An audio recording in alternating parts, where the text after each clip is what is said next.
stones and a kidney related disease how ni na no what about ebia ba kre kro no so to asayade kuma se okwada so dwuna se member ketechi open ene wa ye bodjuma enkanfo munyim suye enche ebia ba kre ka betramo enso ka bubuni mantenampo doctor enso aba biare dia no ama bia talk ma 054156519994 and so to me akasa. Well, thank you very much. Shemre, now you hear a question of the day is sponsored by Dr. Amuzu.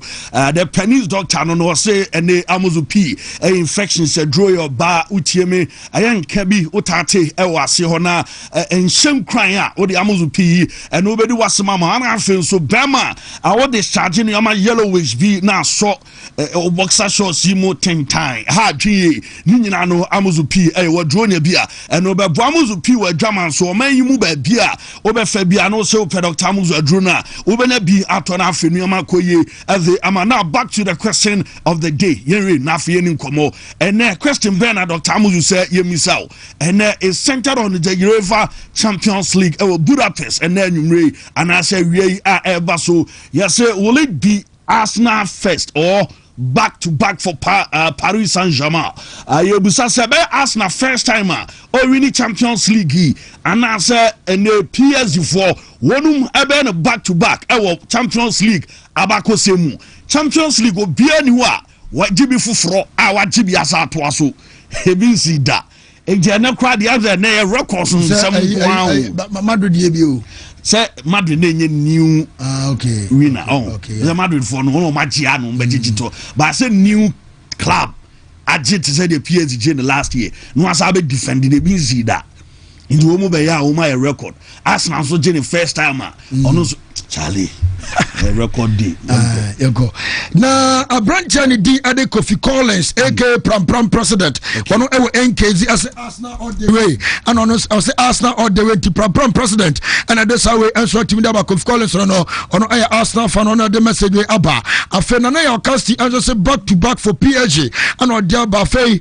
opanya fan a J down so say back to back Emmanuel Nana ya Ekins as back to back PSG 3 Arsenal 1 Koku Rankin as back to back for PSG. I feel Gidi Brown as I'm a Chelsea fan. Arsenal winning this trophy will make me feel bad. And until opposite PSG, His Excellency Nana already says PSG is winning.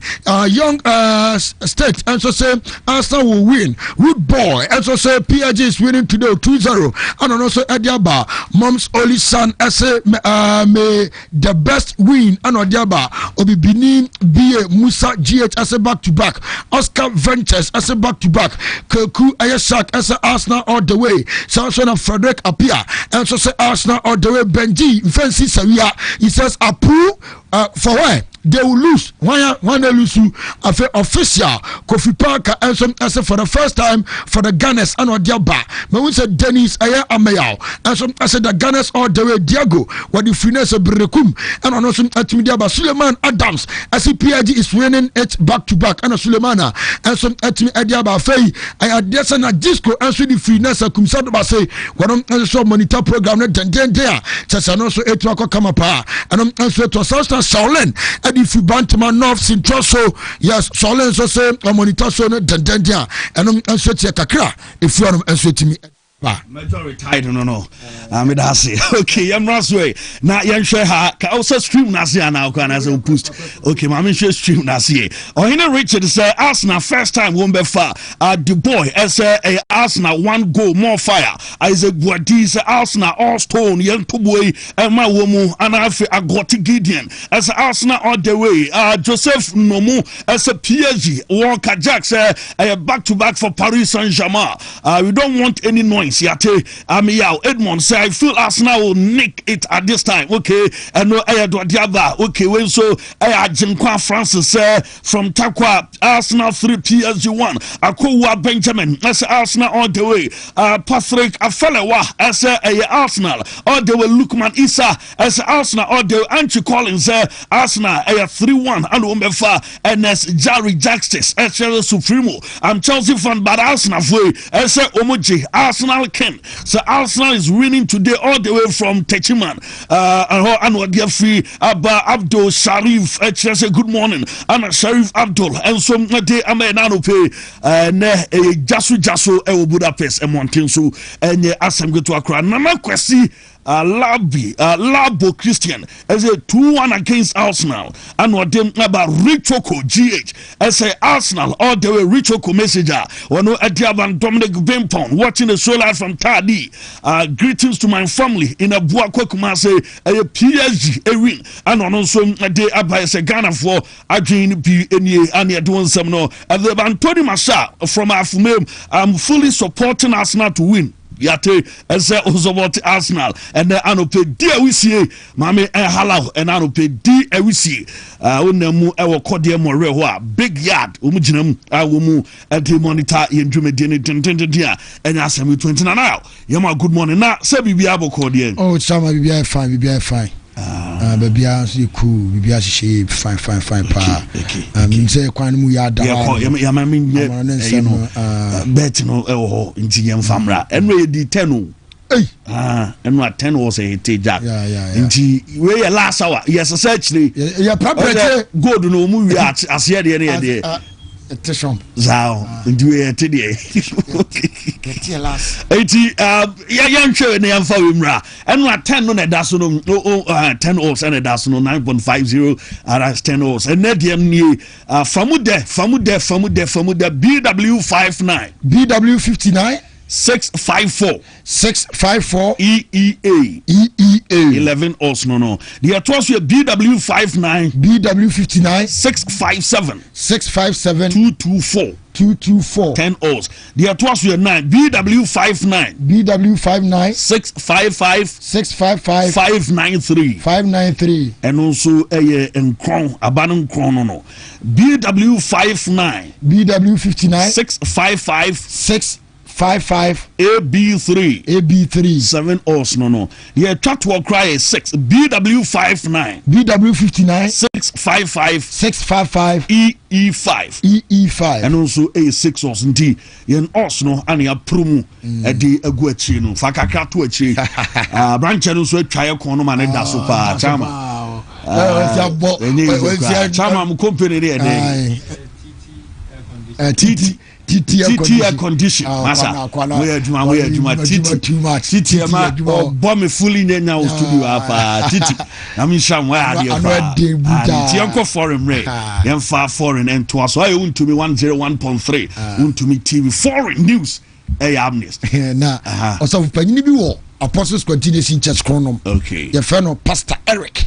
On empenifoni nyina. I know monitor Pastor Eric. ACCI Chronom. Yes, maybe I will be a good morning to you, Papa. Young Comra.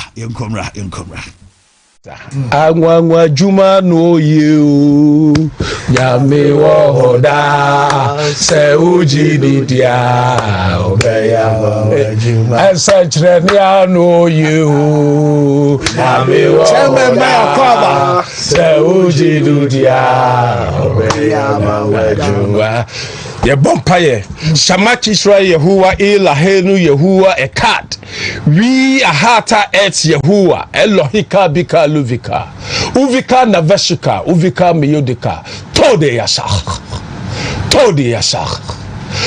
yashak in English in the name of Jesus amen.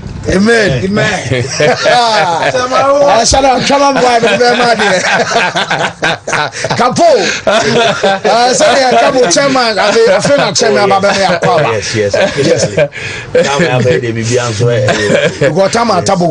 yes messages and hey oh chairman ya dear pass watch me assemble yes quite be coming ya dey Jumadi IFN Wontumi Sports way the weekend edition ya latest ni nyina no I want some adeba ediama na no pay Jumadi so na ni nyina mo no ya streaming live on Facebook and afi ya YouTube no so ya Juma 2020 ya don some adeba na ya start wo Barca wo maso Enra ejanya be do officially Anthony Gordon wo manya sign player no ameze wa ba be player ediama Barcelona ni nyina no ya dey say nyoma delay ba ni nyina chi wo mu ensom na the announcement ba enra nwumre ese se de Anthony Gordon wo ma wie as say why player of them ama Barca wo mu eboboko na ni nyinam no officially enra Barca for no statement wo mu edeba ne say new force adjoin ene the rhythm Anthony ene Gordon they say we bugrana eno ayede ne eno efu ono ma de ba de ehun komo nyina no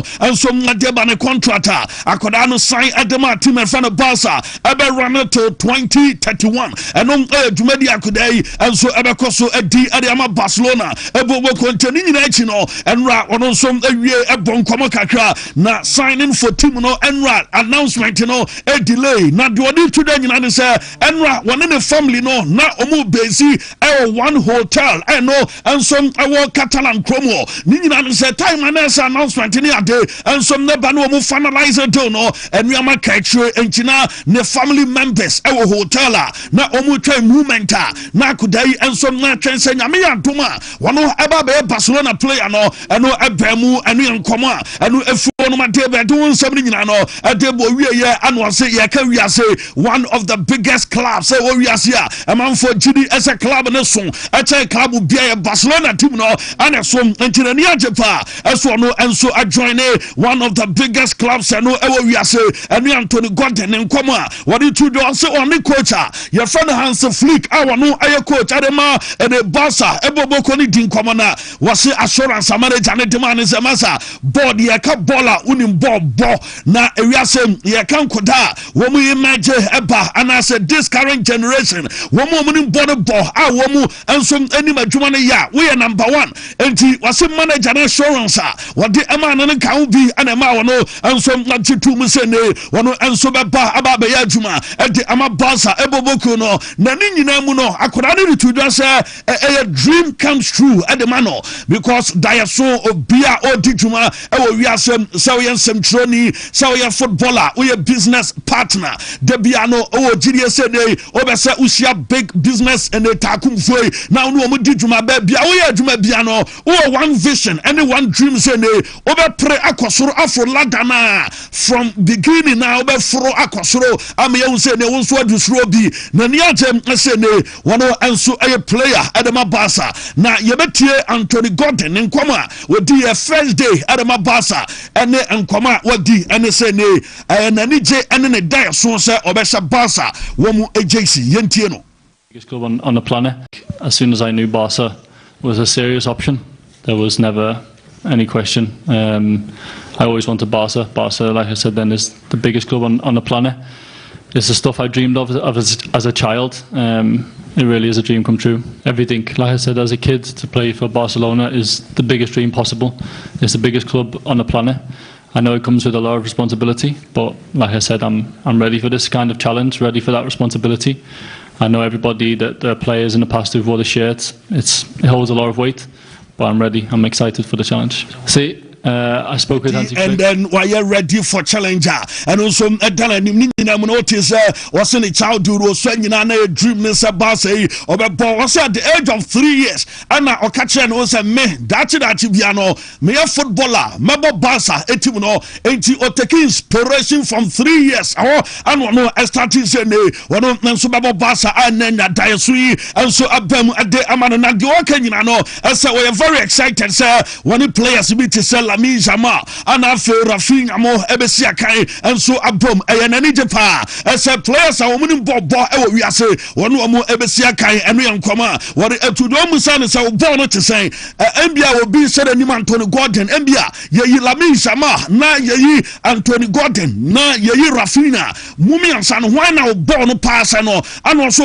one de born no de we say the intensity the technique and after said was you born no fast na Rafinha type ni bia and one also as a player ni nyina no ayen koma wadem atudwa de onsam no aveba wase adeba kupe and sinani so winning the UEFA Champions League with Barcelona aya adeba kwa wa anim se nyame adoma anu ebesi awona brabom se ne obetimi de Barca I win the UEFA and the Champions League na kodano as a believe it or not Spanish kasa no emze munimo wasua Spanish next year na enra oyika krabi de to fama masa Asa Kodanum language any barrier and family because a blue players no woman to woman and woman call different countries na and apart from Brofo other languages no akwa difficult masa could they sua in the Spanish case ediesie wasim udu Newcastle United na omo officio back office Spain na one no debia one no ya classes kakra e ma o try no say Spain omo kase and some city because catch no say one day obekwa kobo Barca no kobo Barca den no obetie kasa be no obeka Spanish ya no obeka ntia no ade am onu di kan esua ya kransana and do no and some na baso do some no and the power so practice language ni 2 years ago and was starting the kasa no awan ra wade kakra bi eto formanese and asam eto akra no enkoma efo no made bo soki obia enom enkoma efo de but me be say me ma utie a moment obeka senya Anthony Gordon and what England yo wono aneka Spanish kata to so obia watching Spain about 10 years yentie enra kakra bia wono so ade 2 days there and say language and your barrier and famano.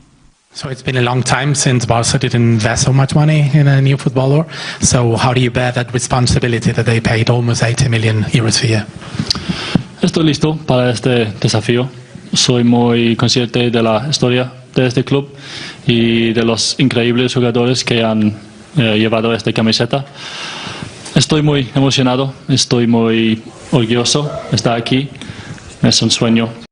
So it's been a long time since in the on kase ono anana ofingla na ba watna Spain at ni nyina no eye kakra wosuano denra wono so edi nsam anu edo nsam no of the ba ukono IG officially wono ensom atimi update ni bio no na ni bio no the Barca ana ba beto say womu guso mu follow na say ni followers edi 1.2 million eno akoda fan Anthony Gordon and ya den nsam no ensom na the ba na enra officially o me the membership card and so ademano and they say ono abe bugrana as I say yeah castle shows ono abaka umbia the Barca for be bia no eye bia and so ekoye eno eye the former de bench no eye Barca ntemno and ya den koma pana say o Barca Marcus Rashford de no akwa kwesi say the akwa kodunie so say yes Bayern Munich wo mo enquire about a branch of friend say Marcus Rashford ni nyina no and it says Anthony Gordon abadia na say omu ebese ne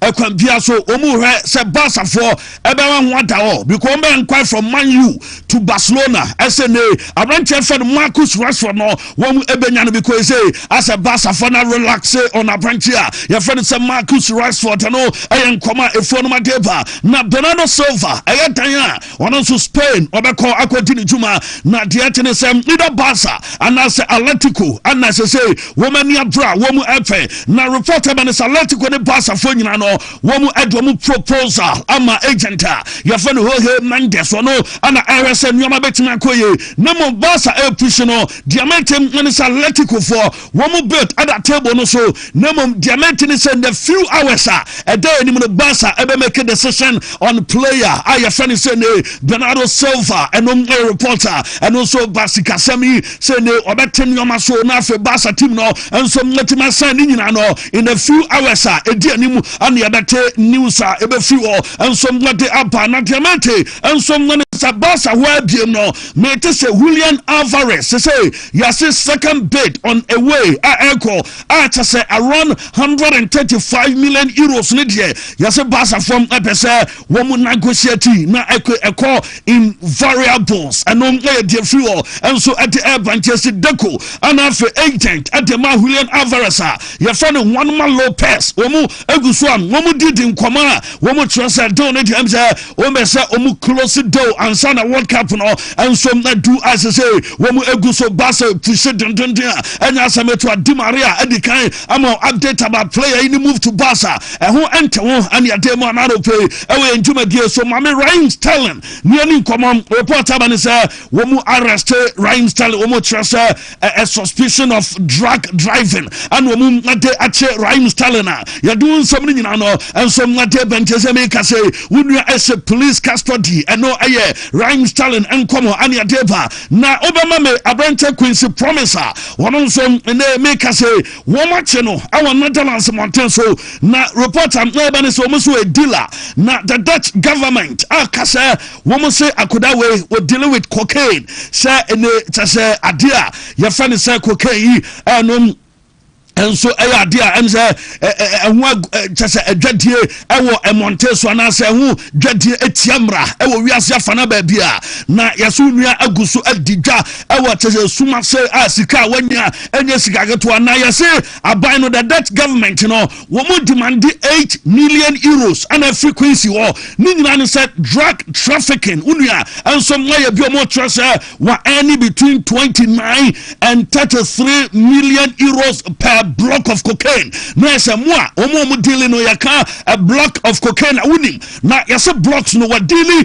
650 blocks and and some dealing with cocaine as a blocks no some one biano and some esika etimi around 29 between 29 33,000 pounds and euros nasa 650 blocks masa when you take a block out of blocks and as I'm going to Quintano dear phone my dear Manjazeno woman say a 6-year prison sentence and woman Adam Amano na nina mono omo tresa another 1.5 sentence for stabling yes was the second one cousin ama akwawe case is anya sametwa woman tresa 1.5 year no and also sentence no second year yes was stabbing on one cousin nina no idea say Abrante Quincy promise all battle our debts and no mountain so I doing some bench and some piece so yet latest nina no ya doing some and some baba and the amount na Nicholas Watamandi Mika say we really don't know our River Plate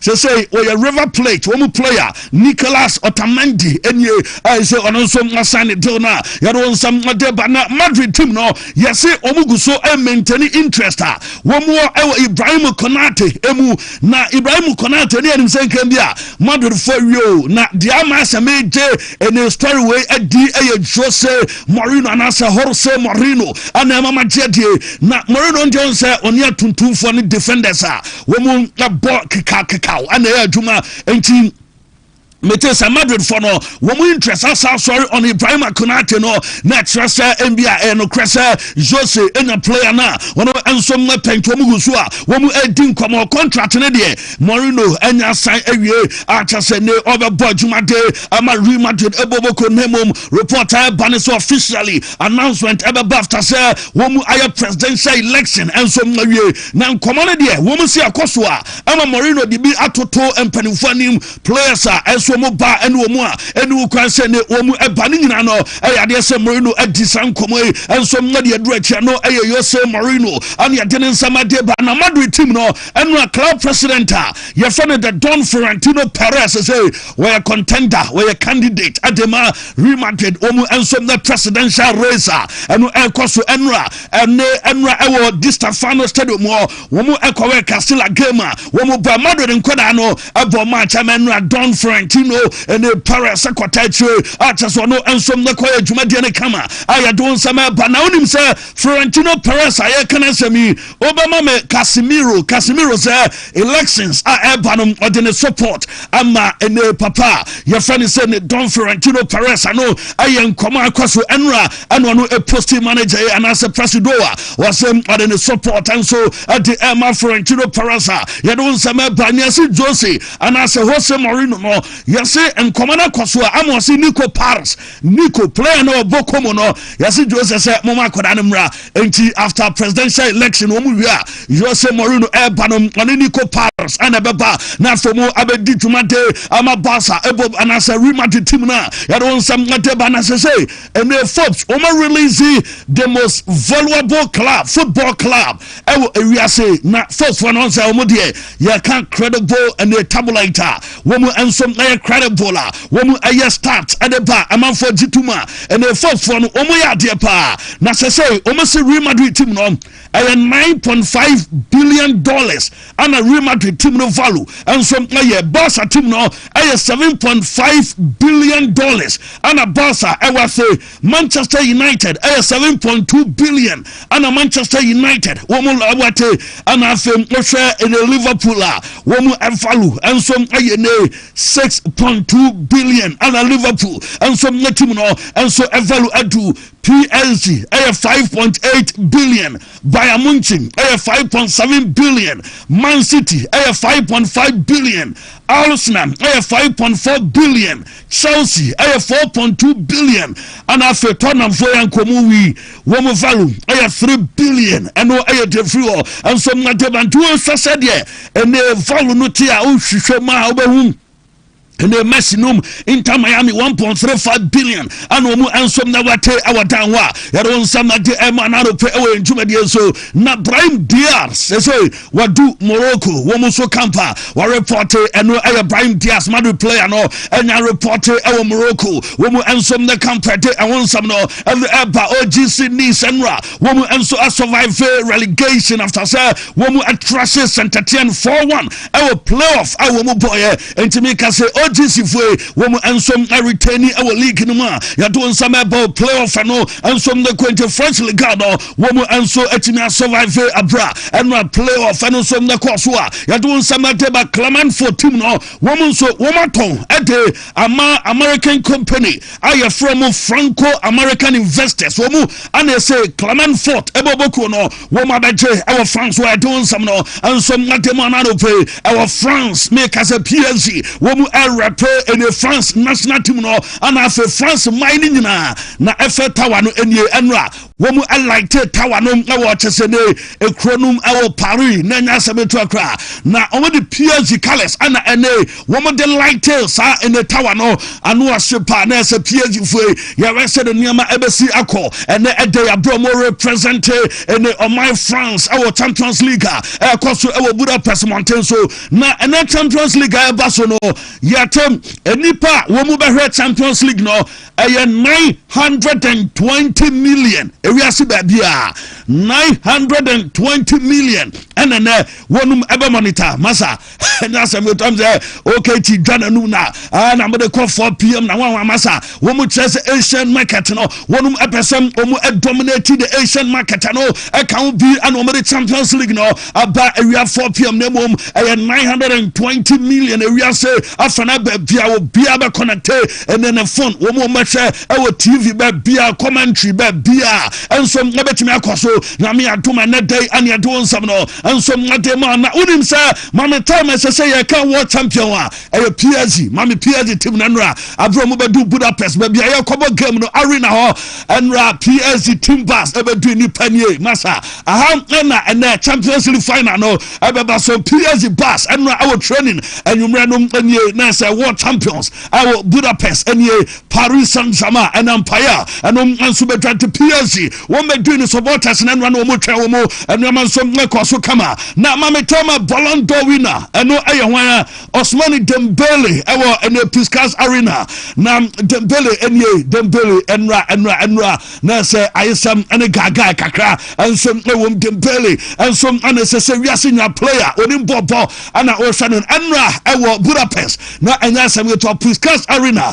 and I was from a brand training session and some because obudi ka konante pitch no so ansa anomu babe training na munim say enra training no mama time na PSG e training no kwaso no na yeni nkoma Luis Enrique and the boys no enra born na e adwuma no which me say nioma e kwaso PSG e boboko no training no kwaso enra boys no bi Aquarius Career and afem Desire do boys ni nyina enra na omo adwuma Luis Enrique and e gina no onye enra wane ene team ra na sa Al-Khalifi and I was trying na enra komo so enra president and coach ana di nkɔmɔ no mission yɛ 1 ana afɛm ne nkɔmɔ no yɛ 1 nkɔmɔ no ne sɛ yɛbɛsa agye Champions League ne biem enti ohwɛ ne Enra Luis Enrique wɔne Nasser Al-Khelaifi ana wohwɛ mu mienu a yɛdem nsɛm ne pete ba Enra wɔn 4 points akɔn bɛfa so ahyɛ Arsenal eboboko no president no ɔbɛsɛm owini ne second Champions League title asɛm ama PSG eboboko no Dembele asɛm ɔmɛwini Champions League no Enra ɔse Champions League do ɔmbɛyɛ wɔn ɛbɛhyɛ Arsenal bia no wɔn nsom ɛbɛyɛ ɛno yɛ nkɔmɔ Dembele ade atudwa to nsɛm na de ma wɔso wɔn bɛtumi akasa wɔn ɛbɛ guarantee ebia guarantee obia Dembele oka say the anwa say Dembele say obetimi guarantee say Champions League ni de dan ya ebeko back to Paris eno de ne ote efiwo enso mte abo so omo ya we as Arsenal team no omo ni body po na mo do ombe bia no ombe adeba ko amanfo kan Arsenal team no set pieces Arsenal omo ni ko fa so ball free kick ana afem ene eba no corner ni nyina mo Dembele de atuda say omo amonita omo enso mpe antidote ade ama Arsenal set pieces are woman ever boy Yabusan say we 100% and a fit for game Basso Dembele as well 100% fit as a game no and some other ball I Yamina at them team and fan PSG and I am come out with them Natuta was he one of the best managers we are Luis Enrique a best manager we are senior managers woman I coach him I did say coaches no will be our call first winner to my name Luis Enrique a best manager and I am come out Dembele at the Atuja at the community and so but now Luis Enrique no fanama me ni ani kwam ono na dasui na o se Champions League final we there a festival enye final keto akra o a final no be den na do ka nyina ne sem game no wo mu ehwe do metima ye bia o be ye na ye betie manager ne kakra enkomo a wotem atuja we a manager at ama PSG Luis Enrique consistent in the Coach, we talked a lot about the best attack against the best defense. It's more complicated than that. But what would be the plan to beat this very strong Arsenal defense? But the plan is easy. Trying to be or trying to reach the level that we reach every single match.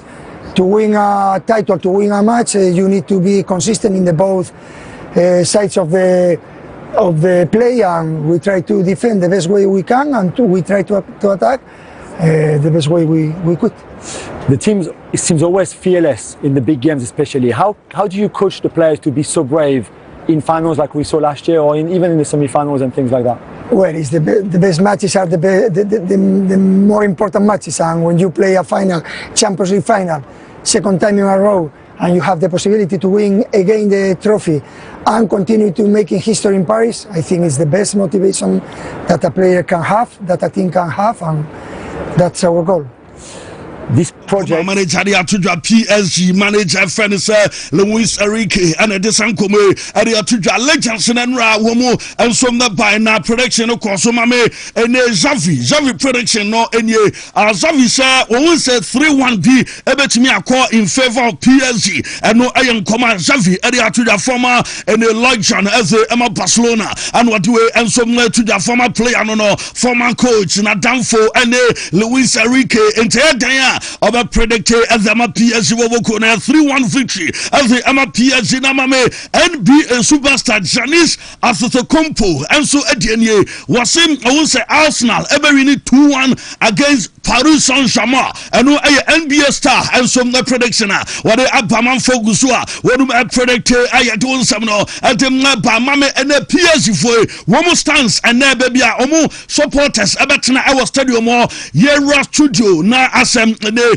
womu send nyama baby Arsenal for ebetna ho high PSG for baby ometna nie we in a seat na ya cover seat no with obia flag PSG for flag red and white and blue and so and in the mood and asem 20 and o bezi amanuama koye ade amo nyame atuma and the Arsenal training no and some so na ateta and the boys and some the training enra na training enra course na me say Ateta yina ni wa relax kra the Ateta ne boys no em say o mo release stress o ma boys na fa hit kakra na o ma release stress bi bia ni wa ehu finally ya Bobby enim de wom enti Ateta enso ene the boys na ana wo show mu enti high enra enkomo mu di pep talks ekoso kakra one boys no di nkomo ya ba bedu ya kase ya be ba nyame adum ya bedu easy mum fan easy no pressure enti no nkomo na ekoso between the manager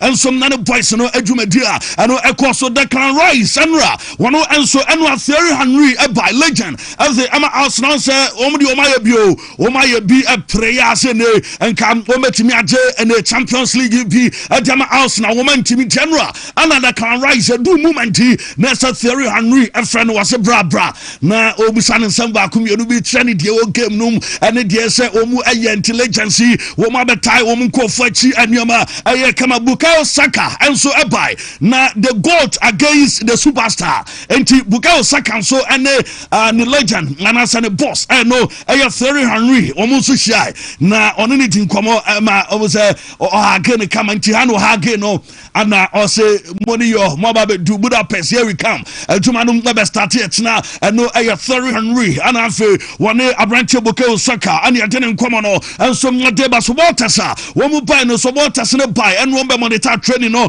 our training grounds Arsenal for and players no sign autographs no at the Emma supporters wo mu travel from long journey abedu wo mu Budapest be bia wo mu abedu amateur sign autographs ni bi and so so Arsenal supporters no wo mu the message ama Bukayo Saka Arsenal supporters no o ma send a message ama Bukayo Saka adu timer as Champions League no Arsenal AGB na ya bese ade trophy no call London enti enra Arsenal supporters no a message a omotema Arsenal team ni nyina no Bukayo Saka tie kakra na oma response yebetie Arsenal supporters no a response and as o message to Bukayo Saka and Bukayo Saka o say what sana sa was saying aguno yentie no when Bukayo Saka area to Josem or 10 sembisi ana was saying aguno say any player bako obia the message ba momenti as already and so kasa ade ama Arsenal eboboko no mouthon kion enye na mouthon and so come out atudwane say a moment na enye o hwe Arsenal team na ekuta wo mu no na o hwe PSG a wo ni say asa ye card advantage wise Arsenal team no wo mu much stronger and so PSG eboboko no na onimza ne et pai soro se dien and the Arsenal ever lifted the trophy Martin Kion any compartment we are stronger. Are you confident, Martin, that they can find a way to stop this Paris Saint-Germain team? Do you know in the two games they had last year, I thought Donnarumma, who's now not with us in terms of PSG, was magnificent in those two games. And I look at the Arsenal team, and I look in every compartment we are stronger. So Gabriel Kivior plays in those two games last year, so Gabriel returns to Saliba, fantastic, best partnership in Europe for me. Then in midfield, Luis Skelly is coming in there to play midfield, which I think is his best position. So that makes us stronger. Supermendy's joined the club, and the midfield stronger. Then at the top of the team, where Havertz went off to have his operation on his hamstring, didn't play in that game last year. We now have Gyökeres or Havertz to play there. So there's much more options for Arsenal. So we are much stronger this year. And the new format, we win the league, top team. PSG have to play an extra game. It's like two competitions, and then Arsenal have found a way now in the knockout stages. They've not conceded in open play in the knockouts. So this manager adapts really well. I think the League Cup final, where Arsenal was second best, will be a nice dress rehearsal for this one, because there's a certain way to play in a final. You know this, how you behave, the noise, the hysteria around it, the clamour when you're in Europe, your fans abroad, it's this extra special. But the fact they played in a recent final, it didn't work, I think will help them in this, but PSG is the ultimate test now. We know that. Are you confident, Martin, that they can... And of course, Arsenal one more obtain say a trophy no and some balande na tata so man analyze in a PSG a team from goalkeeping bad defense midfield to attack no woman say the PSG team no STNTN woman from a diagro and no ayen command what they are to was say woman a courage akukudro and woman at the face and the team of Paris Saint-Germain and then come they are to do we no and woman said during timber and after money madueke woman you fit to play the game and also betima confirm say these two players are fit yentie and come manager and so admire On that field, we're going to have another huge match and another chance to complete a historic season with another trophy. So what's the feeling going into this game tomorrow? Great. The preparation has been really, really good and really focused, really positive. We are here because we have earned the right to be here in the manner that we have played and performed in the competition. And tomorrow on that field, we're going to have to earn the right to go and win the trophy. And could you just get some team news, please, before tomorrow? What is the state of the squad? Is Jurien Timber fit to play tomorrow? He's fit, yeah. Fit enough to start the game? Yes. And Noni Madueke? Noni as well. The only one is Ben White. Another huge. Noni Madueke and after Jurien Timber, I fit to play, and we are coaching on our confirm. As the also PSG are champions. You say European champions near PSG. No, one more Arsenal. One more have to take away the trophy from the champions. What you say? Your PSG currently woman a trophy no. Ekita woman to one more Arsenal for no. One more bagje at the free woman sem. Ekita woman one more bagje. And no, I am comma manager at the Abba. Bukayo Saka said Champions League final decision a movement and a decided a movement and a decided final and then a final no and so a movement to team oba organize na ubenya day no anya movement no and I lifted the trophy and no Bukayo Saka and come on one edi one musan say only Thierry Henry edi come on our pitch no so assemble no catch all and was a days before 2 days before the final when your text message edi free and the Thierry Henry hall Emma Henry Catron is meba a day before some be training and son a game no and some naba so meba you be din come into a crowd was so the kind tested into Thierry Henry no na nya no wan wasem be a Thierry Henry and so about in the training hall and no I come what them to do don some nyina and so a day man no pay e so no so na o say o Sunday there wo mu say o mbeje and Saturday na o mo dia Sunday etna anije enso mbeba wo me say wo mu create a history wo mu create a bakwasem ABC da our Arsenal wo mu football mu this is a movement to create that history. What that would mean, even getting to this point. Bukayo, just following on from that, I think every fan now really appreciates in an academy kid, someone who's come through the ranks. So just can you put it into words what kind of winning the title means and then completing the double as champions, you know, league winner, what that would mean, even getting to this point, would mean to you as success? Yeah, of course, we all know where my journey started. 7-8-year-old at Haylen Road, and this was a long way away. Trying to win the Premier League, trying to win the Champions League with Arsenal, and it feels like this last week, you know, it's all kind of become a reality. And tomorrow, yeah, I'm very excited at the opportunity to win another trophy here. And yeah, just create that history for the club that I love. Bukayo, just following on from my dear there is a history so ebet me aba mame asam vanga ope coaches omo ensom di Arsenal team na ti ache anka say omo je Champions League edema Arsenal Sam Venga bi na Asam Venga som edene di aba wasi wiase nyina ntiem na PSG team no enye team ketwa PSG ekuta strong team na mom o GDS Arsenal and dey a trophy no ever London. If I had to bet, I would bet on us more than on Paris Saint-Germain. I know as well that football is fantastic because it's unpredictable. And sometimes after the game it's unexplainable, so that means anything can happen. But for me, I would give a little advantage to Arsenal. And if I had to bet, I would bet on us more than on Paris Saint-Germain. I know as well that football is fantastic because it's unpredictable. And sometimes after the game it's unexplainable, so that means anything can happen. But for me, I would give a little advantage to Arsenal. And if I had to Arsenal no Papa Venga and a day and come and some area to do something by now of the Champions League mame and Remo Kakra na fianin komo national team campaign near Fakakra Emra na unim say Orasel and Yama and some city of France or young call in a camp near Ngolo Conte and Anfe and the players wonum aka na mia minipa archesene origini dim our bia archesene ofa bia obi boni dingolo Conte bi kwanra we dressing sa enra na omode baze Ngolo Conte se wa guy o maza and as I'm going to akra origini di wo archesene as I'm going to akra stadium say juice kunde one area dressing ne Ngolo Conte a start our trip for the MZ obetu kra enti our France wo camper and we ma ekoso boys and I will show mu why doing some no and the Didier Deschamps no and so the Mbappe our training master and as I'm to more far in the Niger and I film or motivated boy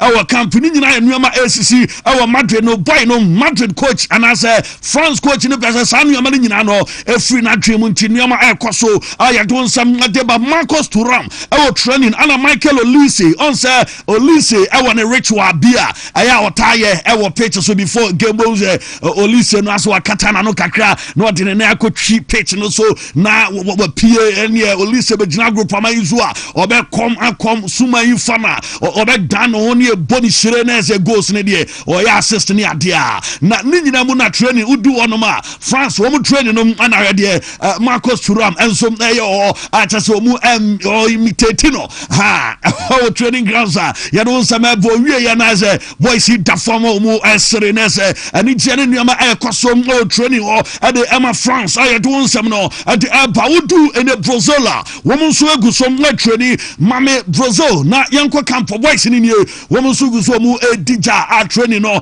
ekoso den enya sabeto aze World Cup na di amze enya sabeto akra countries no bia ni abre a wo resem nyama be koye na ni nyina mu no wo swem the training na eno ekoso as boys ni training na as de yan aye Neymar de no ana obia be so se Neymar training enra ana se Neymar training Neymar nie enra omu ye training na mo Neymar ntimi antake part of the normal training a wo mu eye an se Neymar no we prakakra no shadan to no enti onyade se ne wono adjoini team no Neymar training eno aye different training na Neymar and some aye Matthias Cunha e de atudo se Neymar injury no wo mu da nyame ase shadan injury bia ebetumi adi Neymar and some atofom aye ni je Neymar ni prano shadan hu bia sa ebe kana to obe weeks nebom no ade se Neymar and some ebetumi abana fe World Cup no mo and some nya Neymar eno aye Matthias Cunha sama to the Rafinha Gama and the Brazil omani Panama ebebono reporter men say can say players in the bebre and when Neymar crash in the game no and ya dey say Neymar bebo Martinelli and more game no Gabriel and more me to say Gabriel Magalhaes and more game no be Sandro Marquinhos and some them will be Sunday china anasa game no baba so me to say Rafinha ebe starting game no from the left side and ayan koma me say kan ya dey and 70p no and some like the Alisson bebo me to Sandro anafe Pereira Abrancha Glasson Broma and so Ebejam Wesley Ebo Anafe and Fifini Ebeye and Casemiro Guameros and some Lebejamo Rafinha Finiso Junior Matthias Cunha Anafe Enrique woman Anabe starting game in the day Ama Brazil Abromane Panama and some Lade Bani and we come fuel a day Bamami Julian Alvarez Argentina na akodani dia to say na omu our national team one day na omu team campo ana anja players no sem adebakwa players any jewu ayetatu say trotre ho players no ani omu pepa na wase adebakwa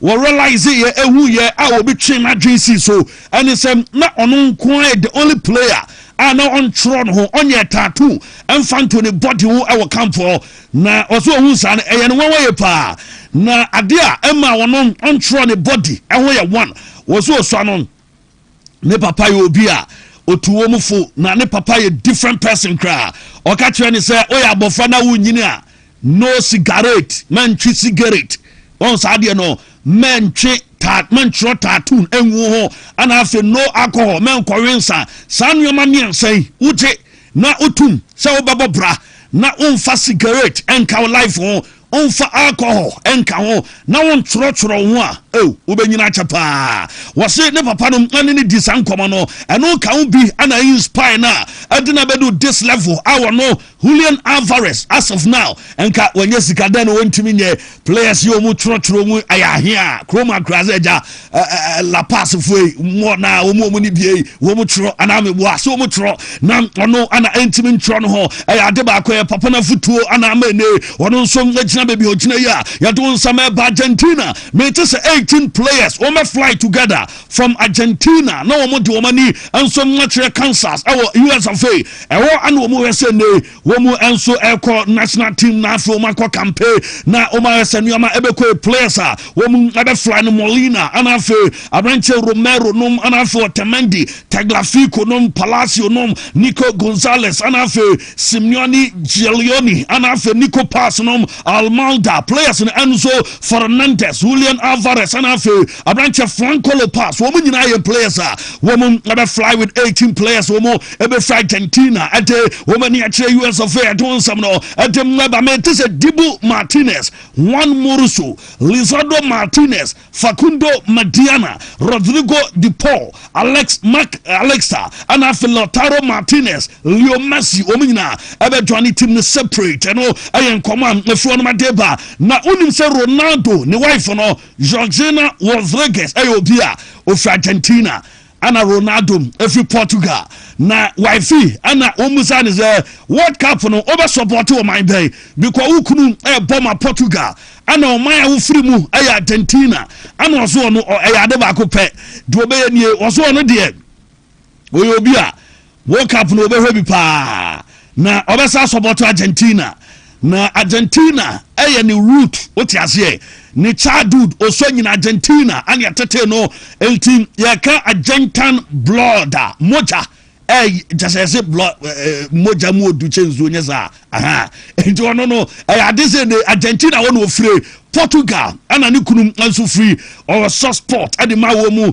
Portugal bola opeso mu wini na mo se Portugal ni Argentina compete for World Cup wono na koma enso e Argentina eno dene wode atodo ase na ni je very honest obeka was watching Leo Messi very nice hwe Messi boa ufiriye pa ni nyina no nkomo dem atodo atese ne lady se Argentina game very emotional man na fe eba natural because I want to free and Ronaldo wow wife and I can say otani team achi achese ne wono we say ene masa okay the best be abesi am say best 2 weeks before and then the am say Ronaldo match cry and the free na so dey do some no at the eba na Bernardo Silva there America kana some adama nemo the etnes abasa for no egusu push be say few hours the am say ya ready no enso betima akosi at the everyone not Luis Diaz ne father and so da Vasan company asepa wase company wabwane bano wodo awachire ediamane bay ni nyina ya de ba ko ono so beda ene manager ase awodwumadi a wono adi ade abwane ba eno aye Luis Diaz ne father and ebo Vasan company and so abaso as a manager no brand ho asepa eno aye nkomo de atoda Oliver Glasner me te se Milan adwuma no wo mo trese ono so aye candidate wono enso enya adwuma na wo mo ebetimi amano Oliver Glasner and yadenensam adeba interfo no yase ene Curtis Jones edo no wo mo gusom na wo mo ene Liverpool edin komo achese ne the English method ane de o meso mo ye ntem kransa na June no enso na du ama World Cup yi astarte eno ayen komo afiwo enso na de ba do nsam ni nyina no edeba probably next week ebetesem bia do no enso na call so ade ama Inter eboboko no Roma etim no mete 80 to 100 million euros ana Gasparani mete say wo mu hese ne attacking force no wo mu edebe bifi ede ama Roma evoboko no anu yen koma afiri wo enso na de ba ye do nsam ni nyina no ede ba real ngomo a player enso ede ma Liverpool eboboko no na koda no wase ne role model Mohamed Salah advisor de ama na oko no emu eduye pa Mohamed Salah ye obi a Who na bonte na wo hwe TV so a won said who said the Salah tie o Ben Salah and abon say Salah nipa ana wo tene nkomo no na Roberto Carlos asa ene Luis Enrique ahead of the Champions League final no obeka amobiate say Enrique a gift for football enti ewiase nyina no anya nipa pa a chese ne wodi say Enrique enso favorite no dode aba lineup no na sign and besia ko between the two managers David Raya Adam during Timber Ebebo Saliba Gabriel Eweche Calafieri nom Declan Rice and afe Luis Kelly nom enso mdebe Jem Trossard nom Odegaard na afe Victor Gyökeres and afa Brantia yefado Bukayo Saka womu and ebehwe eni wode amomo Safanov ewo goalkeeping department de ma PSG Hasraf Hakimi Marquinhos was nom and afe Pacho obenya Nuno Mendes nom ene Fabian Ruiz ebebo Vitinha obenya Brantia fani say you nervous nom awomo Desire Doe ebegyinamo and afe Dembele ene Kvaratskhelia womu and ebehwe se ne womu beya jumade ama PSG eboboko no na Bradley Bacola ebe started from bench eno ayedeyete ewo game no ma yero nsem de ahead of the final no say udu Paris emontenso a enya sameto akra na Bashak ode ma me Budapest wo na yehwe eno fight na na jono 24 hours before game say enkofue Arsenal for ne PSG for den tokwa ejinamo den enya sameto aweto na we ato mesa no sepa na udu PSG ana Paris montenso a ena PSG for no say wo mo gia last one down mo gia no enu ma si o Paris na nya sameto a enti na no pe obi a wo store obi a wo ade papa bia wa bonten wa start here o hye ne nuama ye a cheso mu ensom bo fences e wo store animu se de ba obi mbebu ene wo store animu ne ade route be koso monten so mu gusu a wo mu eboa wo mu for the grand finale a eno ebetimi abaso na PSG for no wo mu so mu legends we ebe attend the final wo mato wo mu nsa fra Zlatan Ibra wo mu afra Presnel Kimpembe David Louis Claude Makelele Bless Mathieu Javier Pastore Ronaldinho ana afe Mamadou Sakho wo mu nyina enso ebe join final ne bi na nuama ya kama eno eye but na Arsenal for ne say Declan Rice e win Champions League na Ballon d'Or news no over say na o win Champions League Ballon d'Or no yenya ho komodi kra na yemfa trophy no mano na Steve unu me yadwe mo say Champions League na ogia Ballon d'Or news no over. You see makuma mu pa na the discussion of Ballon d'Or no me feel say football na yeshen Ballon d'Or win on a beer ni ho a game ni musa so contenders the prestige what the trophy represents I do not think say winner but because an annual award scheme definitely it has to go to somebody because ya beshe football ya share microphobia or share more football now you just loved the way they go about their game now share no more here I feel that very few and they put here performance worthy of Ballon d'Or but send your Arsenal for Kano they say Adebi or high friend orgasmic feeling I don't know my bema say orgasmic feeling I don't know my many way me kohan whole apartment amamo okay and timi mo bi shebo bi out him say crazy and nyoma okay can I say and what then a ba in a split moment you know that is why they say when you're too happy don't give promises okay when you are too sad don't curse okay sa atinkana ya we feeling na unya no moment you know men shebo ho and shebo so yes Arsenal Champions League in that and they've been the periphery for a very long time and Wabeje Premiership and they are in the final of the Champions League so may Arsenal fan I'll be speaking the same language I'll be championing the same cause say should Arsenal win the league it should go to Declan Rice that was why even in the Premier League, you know, BBC ni other, you know, player of the season, Bruno Fernandes, who is also a midfielder. So the fact that he was overlooked, I have my opinion that I would not have gone for Bruno Fernandes. David Raya. But to say Arsenal League na Champions League na Ballon d'Or winner straight away. We have a World Cup. The World Cup no Ballon d'Or sponsors in the day. Yeah, so Adidas account. Yeah. So all plays into who wins the Ballon d'Or. And you're right to say Arsenal for a champion of that cause. I support them 100%, but I orgasmic feeling. And about in the moment that Arsenal are doing very well. Good. So I wouldn't say he's the direct recipient. He should be the direct recipient of the award if Arsenal win the UEFA Champions League. I remember so I would not go on that. Mate, I'm say do be a discussion. I'm say I'm a bow be interested. New waha Samsona Mizaya ewaha na Mizaya boko de BBI fine. BBI boko. God, and then Yamias. And then Saturday. And then 4 p.m. Something will happen. BBC. Something will happen. Now we say dragon ya o dia ba here. Oh, said dragon no raccoon and your montokwa. Alligator over there. Alligator.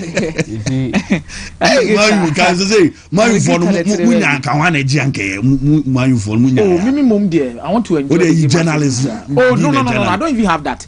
I just want to enjoy. As a fan, I just want to enjoy. As a fan. Oh, me mu party as a fan party. Keko England and Keye. Okay, you call my bre. My bro. My bro. On say I have a little bit of sympathy for Arsenal. Yeah. 2000. I make a story being show. 2006. Na okase mini 2 clubs are me support you. We are sepa. Na me say Arsenal because of Henry and Manchester United. Obi ka say rivalry that time na intense. Di na also ope ba kuja ba. But na me do enye terry when you cry Frederick Lumberg. Okay. Like I've never been so much in love with on say Obo PS1 those days now. Players no I've never fell in love with a player. Okay, to Freddy Lumberg nema. I respect Terry Henry a record with that, but Obi some a player ma done Arsenal pan fit me when nyina be do Frederick Lumberg. Okay. I always loved him. Okobo PS1 a shooter. It's na me penasem. Okay. Then I didn't like Barcelona as at 2. I'm not saying now. Okay. I know how people shape narrative these days. So me careful. Until me can't say man say subim. Yeah. Say me can't say me time Barcelona. As at that time I no be final. Omoni Arsenal no. The inti am me Barcelona so mbe genius. No ma Giro na di no free Manchester United in sem. Tonight ya. Na me ya. Okay. Na me ya. Because now Ronaldo free PSG but new. Now United and Yabre pass or person. Of course, yeah, for that one, yeah. Omo messing on and come Mikel Obi ho. Mikel Obi so stay here no so copy mo. Chelsea for didn't kosie. Chelsea for so kofa no. It na mpese bibia besi bia ma Arsenal timi age Champions League ni bibia plus Freddy Lumberg. Na was say man here there. So I was really pained. Yeah. The next morning me obi a me share ni bia be din ko obi na bo office. Referee na wiaye. Unu say wiase pa Capo. There are certain football conversations you can have now. When you become an analyst or you move further around certain things, now better game last year. Uja ko bi di. Me bo fu Lehman, get na Lehman no ko di referee wiaye. Red card Lehman the other day afimia veterans na say video Lehman what 20 me brutal. So the team no ko to pass wo. What 20 me brutal. So within me, I showed the club on my head too many near misses dodo. On my ben I don't know. And landing for no trauma pool dodo.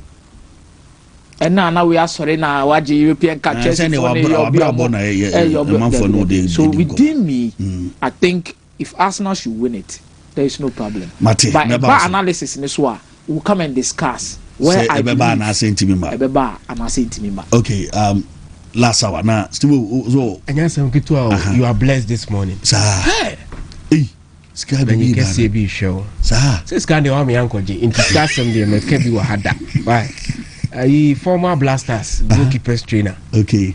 The only goalkeepers trainer or 2 Premier League trophies. Okay. Najal Issa. Mr. Happiness. Okay. Legend. Yeah. He's always smiling. He's always happy. Legend. Yes. Benjamin Asari coach. Interestingly, open goalkeepers are back room or develop one power. And also, of course.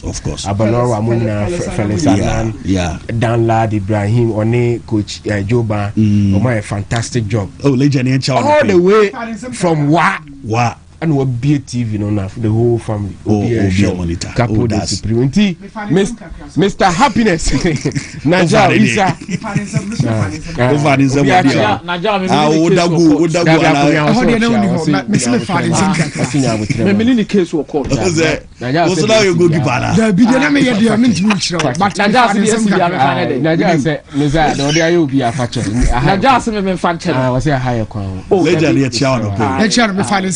Why are you doing me? You do silent chair. It's in the answer.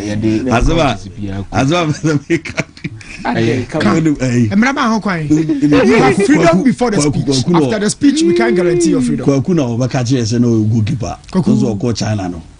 Kwaku desi. Na body dey usu ehufo. Oko China no. Na zo oko ye ikakra ho. Oko shiwo mzo ni goda goalkeeper. And almost team beside no na. Almost game bi waje 10-0. Enti oba ha no be dwa na minim go da me goalkeeper ana ko bi tworo ba say kwaku ba China no obe onze uko school ultimate ya adwuma ka football ha na obe sign my team bi obe 10 so a goalkeeper na omuzo odagwa na o she trousers o dey so long ni bi no hu ni na ho Adelson who has na make and be na misi so fan aja o sem Adelson who has na do no see say we goalkeeper me am fan aja o so we goalkeeper u fan aja o sem kakra enye go me intimation but me fan sem say the Felix fan sem Balera Felix Benjamin Asari mu nyina fan sem me fan sem na ja make sure enough now bra goalkeepers will grow out. You are crabs no quite enough for the way I am share crew. You got me fan in some way very good. Who fan in some say who fan in some the Young Champions League. Young Champions League. Capo.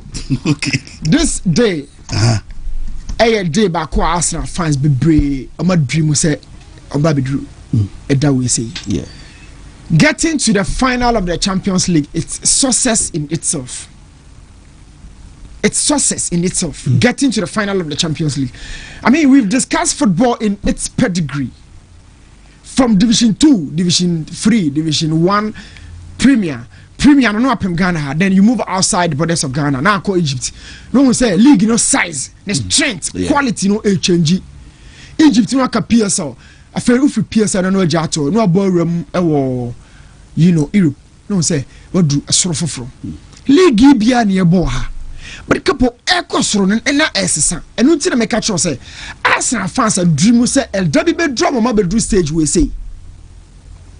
I can say, break your bosses in a way, come off here, or my from a national team, come camp. Yeah. But Arsenal dreamt, say, that Bay ni bit me a Sakobo Champions League game. Glen or Trow, Destiny, and nay, and Crabiani fate, Capuani in ho.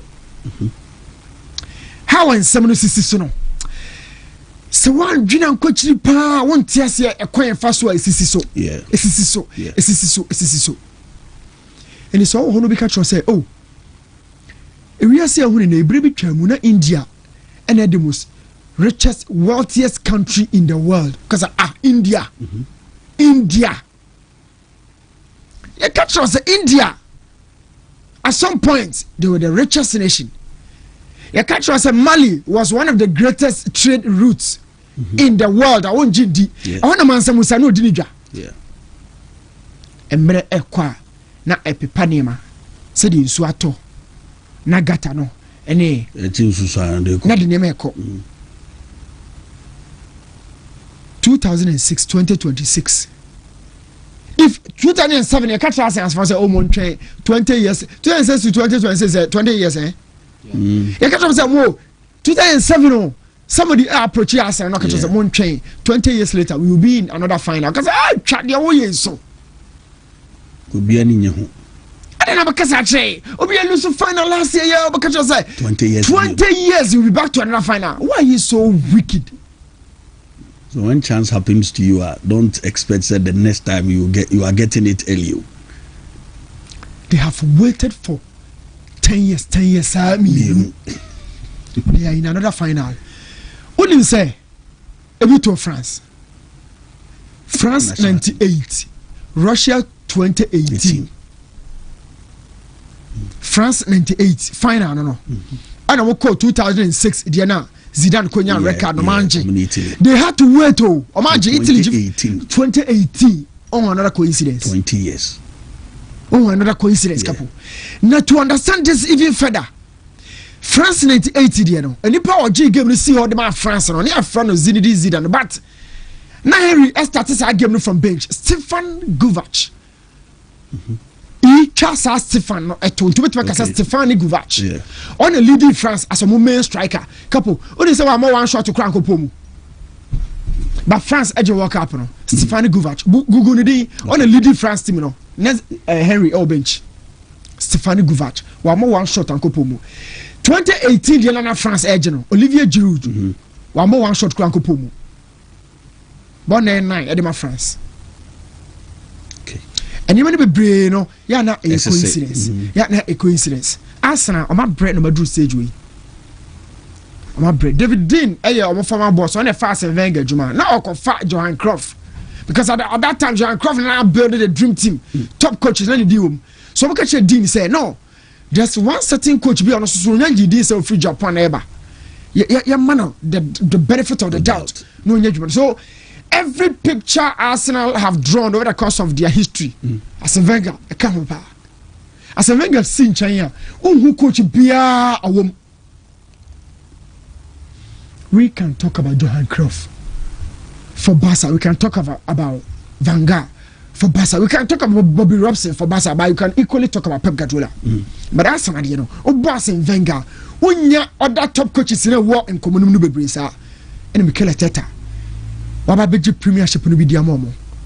And now they are two actually. He's fighting for championship. No. Mikel Arteta. The biggest problem with your game no pa is situational management. Okay. Why are they baby ababedru why are they pa? But 90 minutes of a Champions League final mo be that and we are failing or cover. Experience. So and it because school. Okay. I've believed him, but I know because school.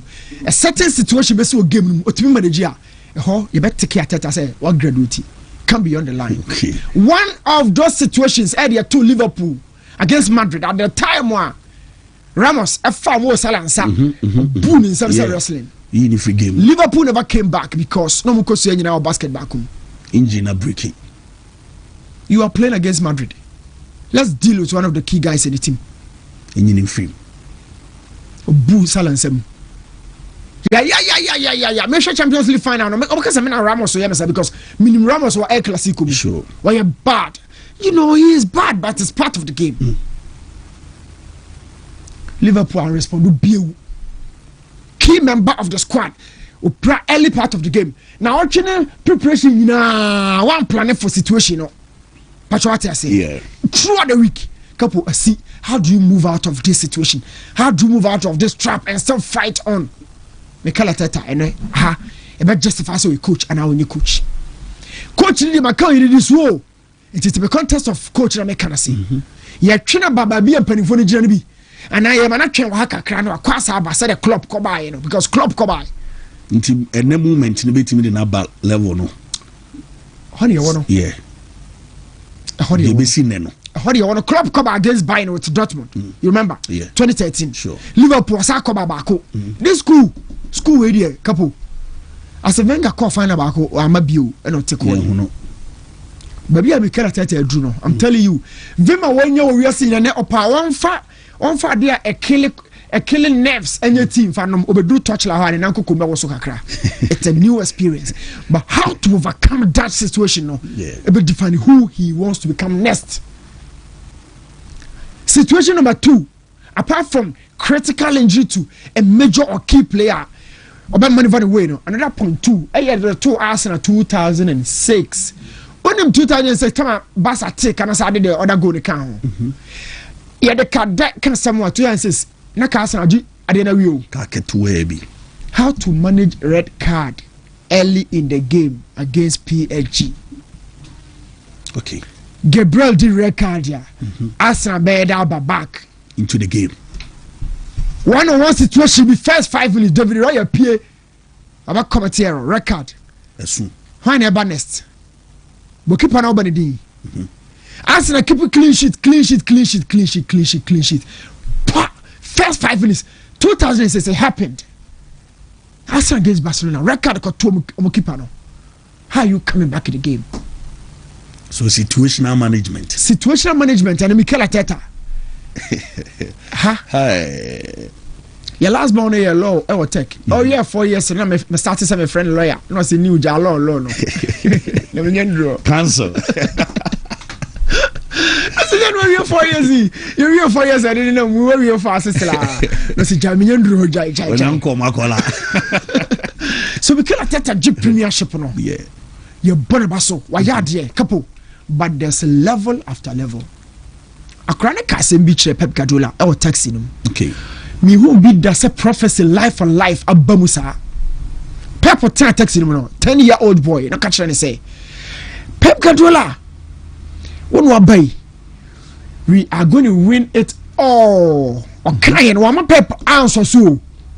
And Obusa Pep say you win here. Have fun. And you did go. Look. If Pep even had a doubt, said Marine in Ukraine, yeah, he's now thinking about baby. I didn't even go. I say, you're beginning now. Hey, how we win it in one Pep and win it. Man, the resource. I say, you hey. It's late after 10 years or something. And Pep so a question. Catch and say, you ask this question. No, you're going to be a trophy. 2006 situations in a tour Arsenal. No. A band now Mikel Arteta meet me Abuatra. Talking about tactics, I want to speak to the lineup. What the now we the presentation, what the Odegaard never show. Yeah. I watched your lineup. Yeah. But I make a flash corner, so fast corner, football, or that data houses. Yeah. I realized some of the easy. And I show. Okay. Look, it's not life or like. Also, is in a show. Yeah, is in a show. It's all 4-2-3-1 lose. Kelly, Declan Rice, but border with pivot 1 and 2. Yeah. And they can also rotate. When you are tell you we Then tell you with Kelly bank community at this stage of the competition. They say Zubimendi you know you more progress or your possession maintenance. Okay. When you ball possessor, when you possession maintenance. When you say that why the ball chance that so cool. And at the end the ball capital for so use the ball and chance on that so that one and the star was more check your sheso. It's for a technical purpose. Zubimendi doesn't progress ball or maintain ball, no. Okay. Or recycle possession had mamo. But Declan progresses, Lewis Kelly as I progress it. And any one of them better Zubimendi a Jumano. But Zubi to me we move Jumano. Okay. So coach Zubi Echo bench and Lewis Kelly about. But one critical position for Mikel Arteta is the area. When we want to keep the ball, it's about Odegaard. Okay. When we want the finest of passes, it's about Odegaard. But a total beer, somebody to occupy your box, at 18 or be a momentarily, but you pick a chance around the box. And is a co box more. I say Odegaard. Odegaard is a bit deeper than Eze. A honor kuan Mikel Arteta, oh yeah, and a straw. Martinelli nail Trossard honor. Martinelli is more direct and piercing. Wouldn't Pearson a winger. And they said a Gary Bale Motiano, but he make on a dear Batrano, Sana Martinelli, or Big Pearson defense or Romoco Bale, okay, do you make on? Yeah. Oh, Kuno. Ah, on track Nechi. My Batras way. My Batras. My Batra do feel like no sister. Also, what TC Chirubeji. Martinelli no profile. And then Trossard so profile, keep the ball close spaces. Yeah. Yeah, for born in Remo, but when you say Trossard in Yansa in scoring, Martinelli. And Martinelli the greatest tool, a speed counter. The Dembele Yaman but the blue box in anymore, I know we know. Akakra. What they are now? That's also a problem. Kakra the Mikel Arteta. The finishing aspect. Now the biggest asset for Luis Enrique ne and a free man attacking. Obi a dangerous on one-on-one situations. I want him to throw Arsenal record, you know. Kvara, Vicha, Don and Yabao. He's dangerous on one-on-one. Usman Dembele dangerous. Dwayne dangerous. Couple one-on-one, they're dangerous for any defender. And you could ask any gas them. Yeah. na PSG share 5 goals editia enter in a final and Obaba share 5 for her editia Bayern and concede 4. Okay, yeah. So to score 5 against Inter last year, to score 5 against Bayern this year, it means an attack in a certified potency. Oh yeah, a Jawa attacking. But why do you concede 4 against Bayern? So naturally, that 4 also so might ask a certain level of chances and hope.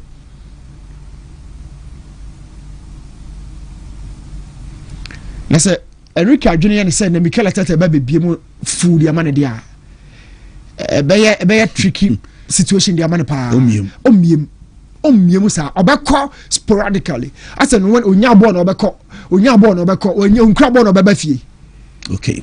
Most of the Arsenal attack number one. Arsenal by attack PSG from central midfield from home defense. Arsenal enter attack PSG right from PSG defense. One time press them. They know if they continue to press them high, PSG will me pass it through Adiaba. Arsenal will not be committing those numbers in the final. Besides, Arsenal team no. How many teams do not press you? They don't even press you. And what has been the pressing component for Arsenal? Attack in the crowd back up and established. And pressing is done in tandem. We press in equality. Yeah, you know, I come back. To some maybe a classical Ronaldo press. Yeah. Arsenal attack and sanity. It's not a coordinated attack built on pressing scheme. Wow. So Mikel Arteta, I don't think so. Obe so high advance a quack press. Obe manipulate him. Obe bait him into committing that space. Not to mean space in the call. Okay. Game way tricky. PSG about huge experiences. The only differences I will game no are so clear. Apart from the Kenyan goalkeeping department, you know, Safanovic and David Raya. And as much as me what big hope David Raya, you know, Safanovic stage we say better testing a pa. Stage we say better testing. Yes, PSG keeper no. Stage we better testing. Capo. Arsenal to win this game. Arsenal to win this game by goal margin. No, say goal margin the man fantasy. Yes, so internet ya. Is it my prediction? We can do face you. So we don't go for prediction. Okay. We can do face internet. But Arsenal will win definitely. Yes, I want me Arsenal winning. Wow. And even on the field itself, I feel say Arsenal the numbers to win. Okay. Except situations I'm discussing, but all things considered, Arsenal good grounds. I will give you same. Well, thank you, Mesa Basubi. And now, I say tonight, Arsenal will lift the trophy. Gunners all the way. Emmanuel Alban said, "Thank you, my guy." I see it. Do Emmanuel said PSG 4, Arsenal 3. Like James as Arsenal 1, PSG 3. Gideon Apia said PSG ebe win 3-0. And a Gideon messenger. Ononsu edi aba David Owusu say Obuasi Tutuka omo monite jumedi edi efri onuma we are Jinkwa Francis and so say takwa awo anu omo monite Arsenal 3 PSG 1 and ononsu edi prediction aba Jet Apia Kwache say watching the show live from Chief Pewodie Arsenal and ononsu edi aba Begoro ana Bernard Asari so omo monite jumedi so edi efri Steve O'Bray na yenhwe kakra from also side ene we 920 million enipa nko mu be game no and I'm say 4 no so no the first time I bought game BBC area because of the Asian market we do 1 billion yeah. Last time I said was about 3 also. Yeah ti ya be hwe the BBC eni wo ho pa still yenko UEFA Champions League komo anayedi. Yeah. Now who gets crowned the champion of Europe? Arsenal, they've done very well this season. 14 games, 5 goals conceded. Oshano on the face of it, Abeka say any achievement, but only the rudiments of the game, understanding how you prepare teams for games and to be that solid defensively. Yeah. The art of defending, a team effort, and yet the unit defense unit in mostly a dependent on the structure of team. No? That is why I obey a huge criticism of the Barcelona team under Hansi Flick, the way they concede, because of the structure of Barca. So we share Arteta there he said, my dream, you know, this is not the brand of football Arteta Nankasa as a manager pet.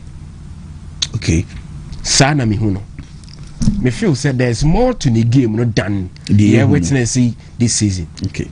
But if you have been at the club for 7 or so seasons, now Marco 22 years without a title. Now we're experiencing the heartache of losing as a near man in the Premier League. Okay. Then you need to tweak your style. I beg get you over the line because you are closer to the finishing line. But that is where you tremble and you fall. I also was a that is why this season, Arsenal said, why more dominant near a lot about their defensive prowess. That has been the identity of Arsenal this season. Okay. But they are meeting arguably the most scariest side of Europe, say. That is Paris Saint-Germain. A team that so many months ago said they want to dominate European football. Now, asking of teams that team back to back, they said their PSG person adding. In the modern era of the UEFA Champions League, very difficult. So but back then in the 90s, Liverpool's, Real Madrid, Juventus, they were well doing that. And I did know more day, a friend said the tactical identity. That is knowing the side now or who using the experience of the side and how you play in matches. So in the modern era, there's been only one side and a team side. That's the Real Madrid side. So make the tactical identity, any similarities to na they deduced to the final prediction. So Shadrach Bebuami, I'm sending the pictures from Real Madrid and then Paris Saint-Germain. Okay. In the seasons Real Madrid are dominant. Surprisingly, they named the exact lineup for 2 finals. Okay. One in Kiev and the other in Cardiff. So in Cardiff, they met Juventus and in Kiev, it was Liverpool. And the same lineup. So Maccabi be about tactical identity. Yeah. Ubia group we understood the assignment. And then DSS or until last week, I was listening to an interview by Marcelo and no more come about near Cruz ayo mfimfio by the left side. A Juma Obia says or movement. Matila Kensin so the other honest Stephen Apia say Omujina Park in this one. On him says drew 60 minutes. It be a lie energy beber for. So try to cover up. They understand on the field of play. That is why it was difficult for opposition to beat them. On 3 consecutive occasions, Omo did the same lineup. The last one now, Moji, the third one, and Omo change it. But Oshe winner the same lineup. No, they had the same ambition, the same desire, and they knew what they ought to do to win. And Omo Paris Saint-Germain echoed the last final.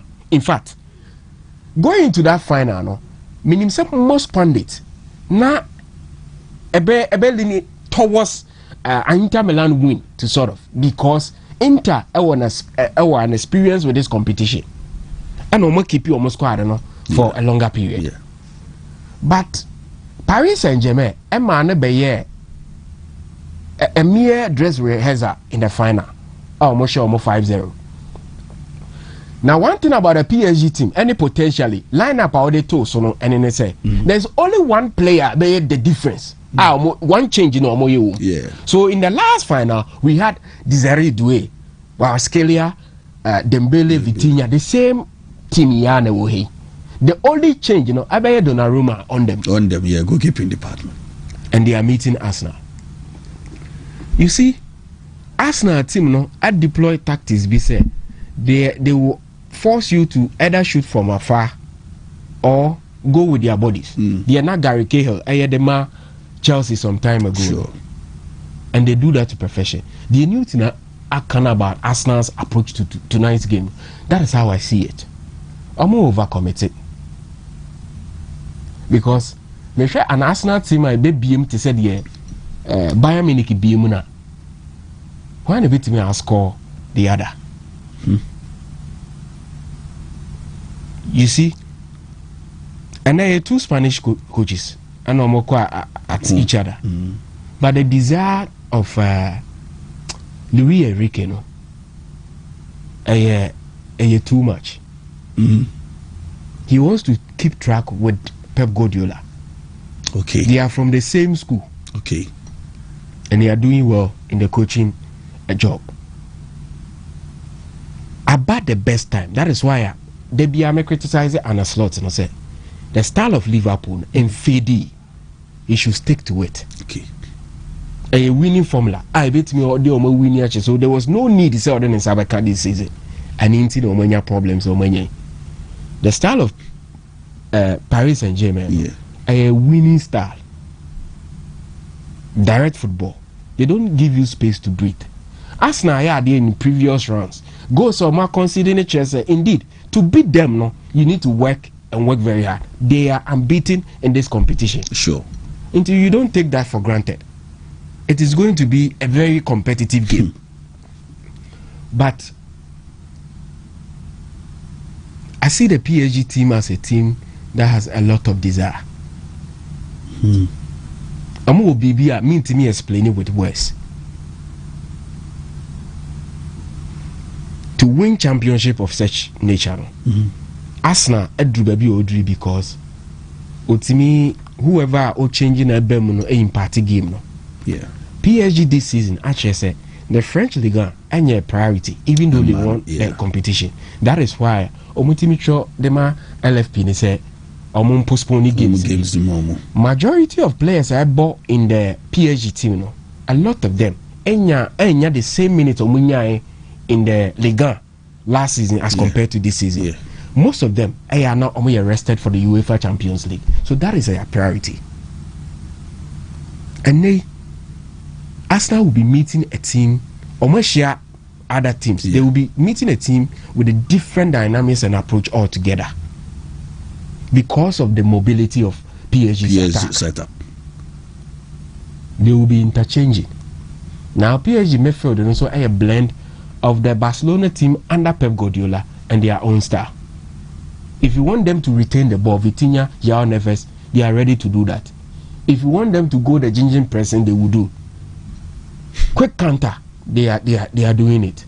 So they are so direct.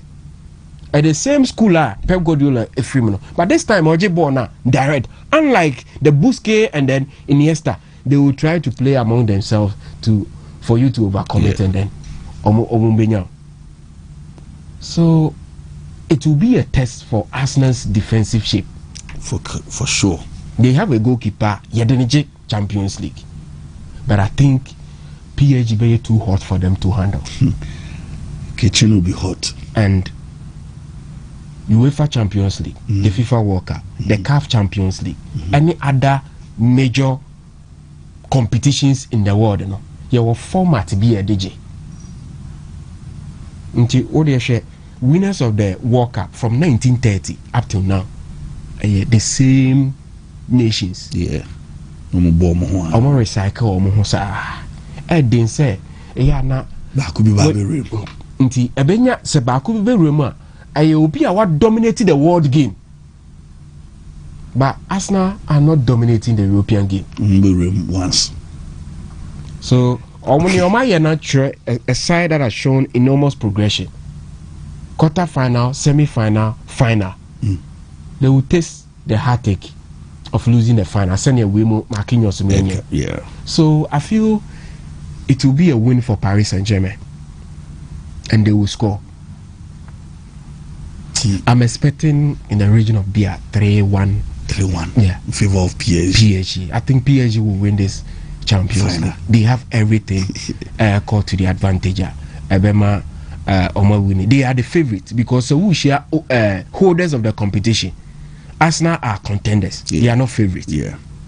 And they can contend to win. They can compete to win. But I feel my bet will be on Paris Saint-Germain to win the final. Well, as a Wenger, it's a little advantage to Arsenal. Game no nyeke to cry. Until the PSG for Darcy.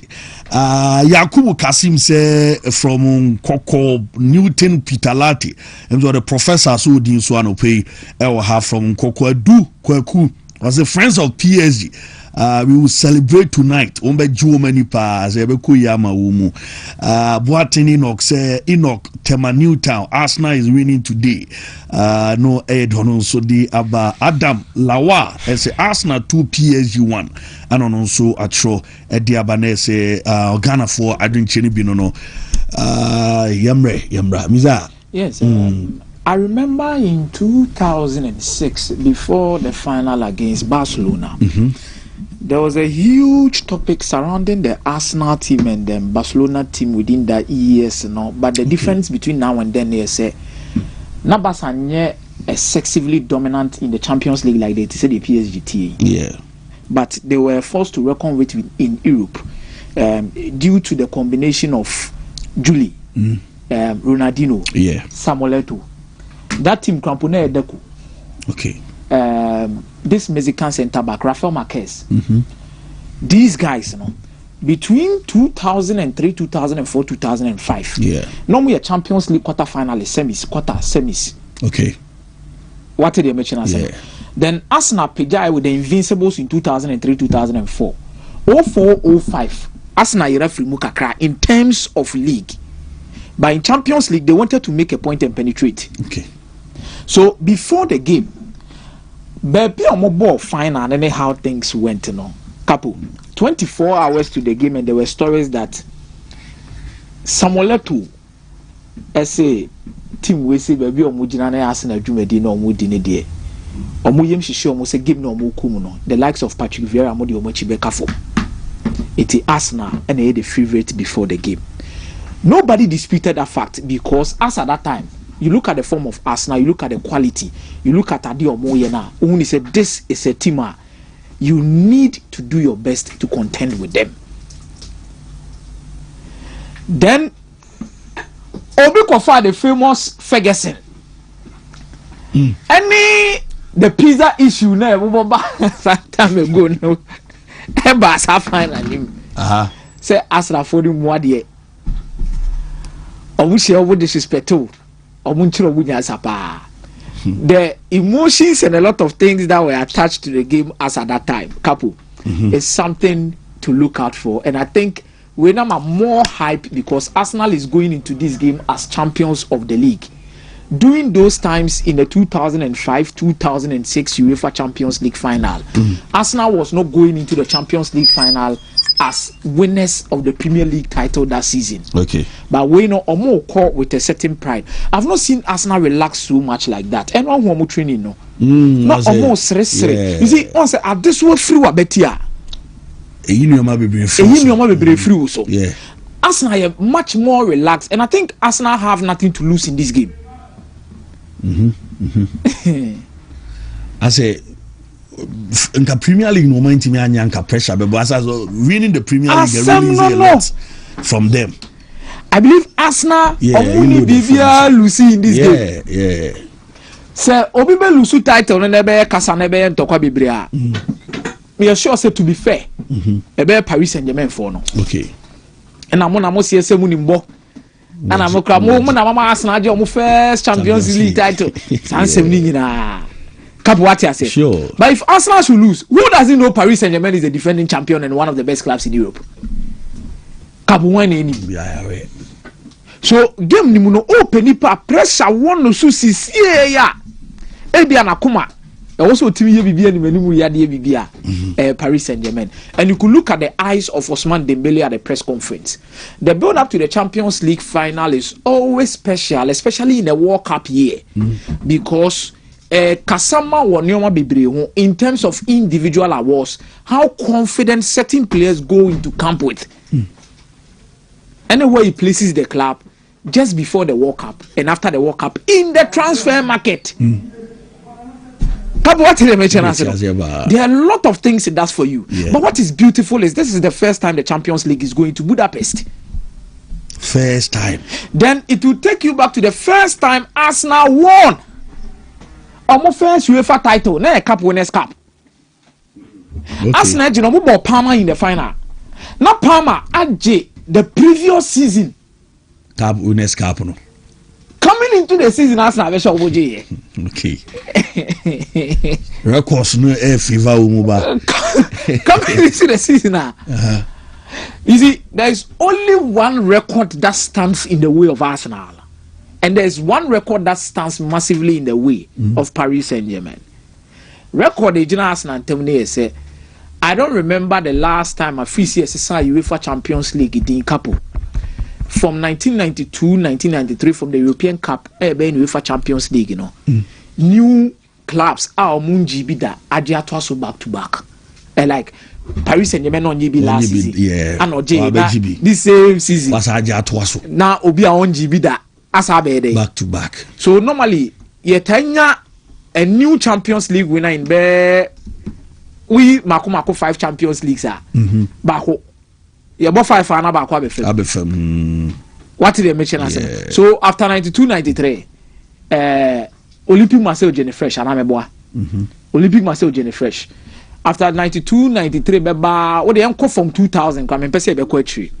So even from 2000 coming, Real Madrid, AC Milan, Liverpool, Capo, what I say? Yeah. 2006, Barcelona, no 92. 07 Man United Mabena mu 08 AC Milan Krabena mu 07 08 United Abefa. So I think we got a new winner of the Champions League in 2012 from 2000. That's Chelsea. That's Chelsea. Okay. Then after Chelsea you be a new winner in Manchester City. So be film. And only so after Chelsea we buy Munich beje.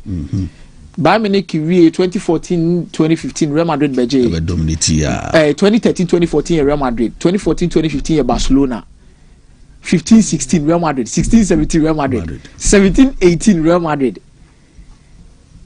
18-19 Liverpool BFM, 19-20 and then COVID time Bayern Munich share Paris Saint-Germain final na je. 21 Chelsea no GB 2012 no na sa beje.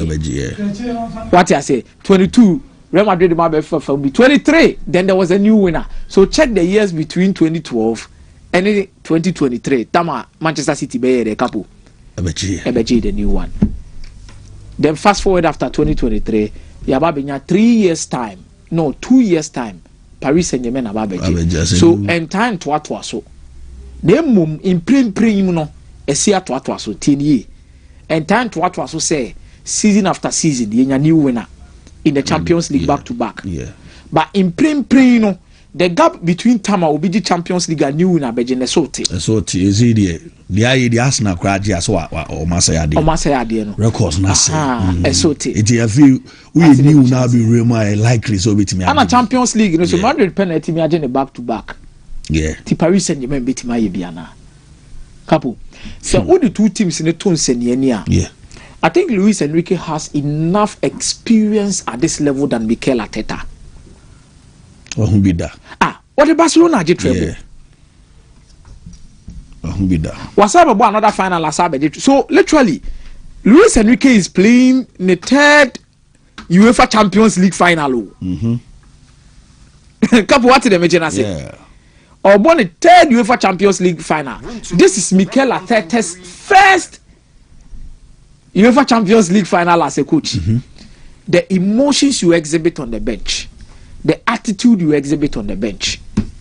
But sometimes, who a player, that's what about Champions League final be there at this level. Sure. So, for example, there were first timers like Zinedine Zidane on the touchline for Real Madrid.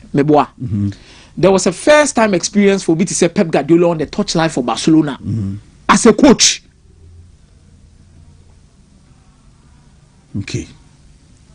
But Omono Diabu Omoni say Zidane before he became a coach, he had played in a Champions League final. To know who stage. Omoni Liverpool in 2001. Capo, Omobo ne say.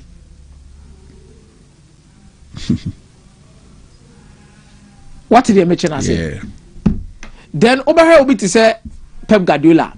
Barcelona edge on first Champions League breaking the jinx in 1992. Pep Guardiola was the captain of the side of Johan Cruyff's dream team. Yeah. So Mikel Arteta has a lot to learn today. A lot to learn today. So emotions are being a touchline. You see, Arsenal and Kobo game on Fentia Paris Saint-Germain team de pair. Arsenal is going to play against the system.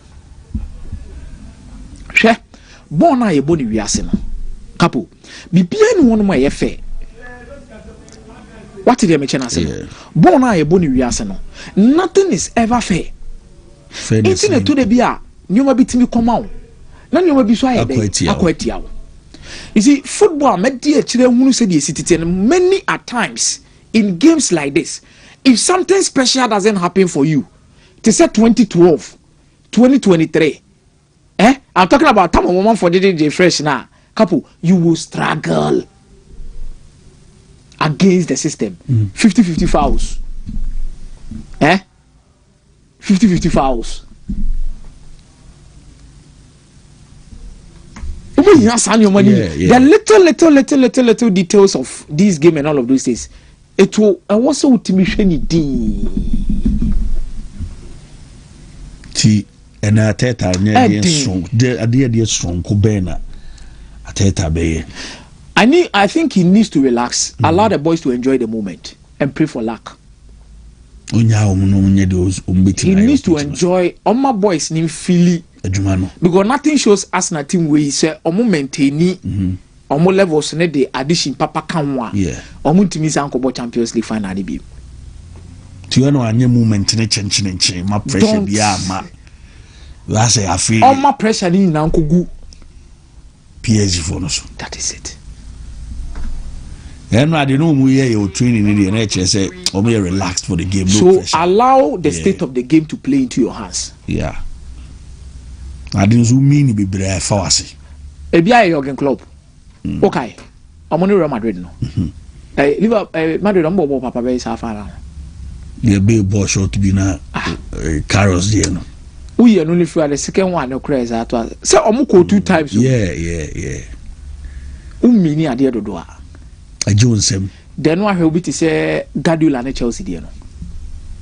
Capo is our Man City in the Chelsea Champions League final.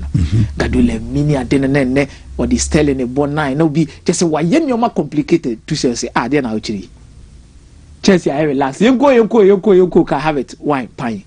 Capo ya pon born one AJ. What did they mention us?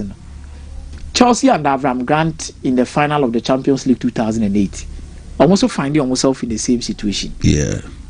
What did they mention? Sure. So this is a game. Don't play to the occasion. Whoa, don't play to the occasion. I think Paris Saint-Germain stands a little bit of chance. Remember, more 55% chance to 60. Say on betting IBB over Arsenal. Whoa, good news. Edema Liverpool for and Anope, and it's a Liverpool and a slot. Woman party ways into. Festival, Mississippi. Obey mo festival, yes, Obey festival studio. And a slot, Liverpool. Obey festival. I never as you do. Allah. Hey, now Liverpool almost any bro. They want to try and then do something next season. In fact, when you're a good manager, I know said Steve I'm the coach. Steve and I'm showing you now Whiskey. And then you Liverpool. What? Nah, To God the glory, great is He has done. La vida, word that He gave us His Son. Oh, yeah, His life an atonement for sin, and open a floodgate that all may go in. Oh, praise the Lord! Praise the Lord! Aqua will power and it through me. Hey, we found a picture of it, so it's over. Is it just Andoni Ariola? Unim say Konate no cry one extend no. Players they committed coaches that they can trust. Yeah. So me sure say Senka Jurgen Klopp that's all Liverpool ka Arnold be free Liverpool. You need coaches that you can trust. He's the reason Salah come. Yeah. And Michael Edwards, they've done a very bad job at Liverpool. Second coming, a terrible job because the revenue I will generate for Salah, shirt sales, the impact on the field. You don't choose an slot over Mo Salah. The model of Real Madrid sometimes are the best way. The players first. The players first. Because I'm gonna cash it out from them. But more Monkofa Ayola. The best manager for Liverpool is Oliver Glasner. No, see Milan for no. That be Milan they call Bebre. Omunye serious. For Omunye serious. To Omra Liverpool. And no person when they sacked him. Minim so benya Salah clips na. Omo man of farewell. Yeah. Omo man na nye final speech. Ordinarily see season na coach na beje microphone. No aka Omo man na akotna seat ni mu ebisa. Minim se munya clip na. Yeah. Musawi no. And my confidence that this guy would not. He's a goner. He's a goner. He's no bad or feely bad. Many aji. Hey, but Alonso and Chelsea the games are any deal Liverpool. You see, and yes, that Gerard. One English player with my coach Papa.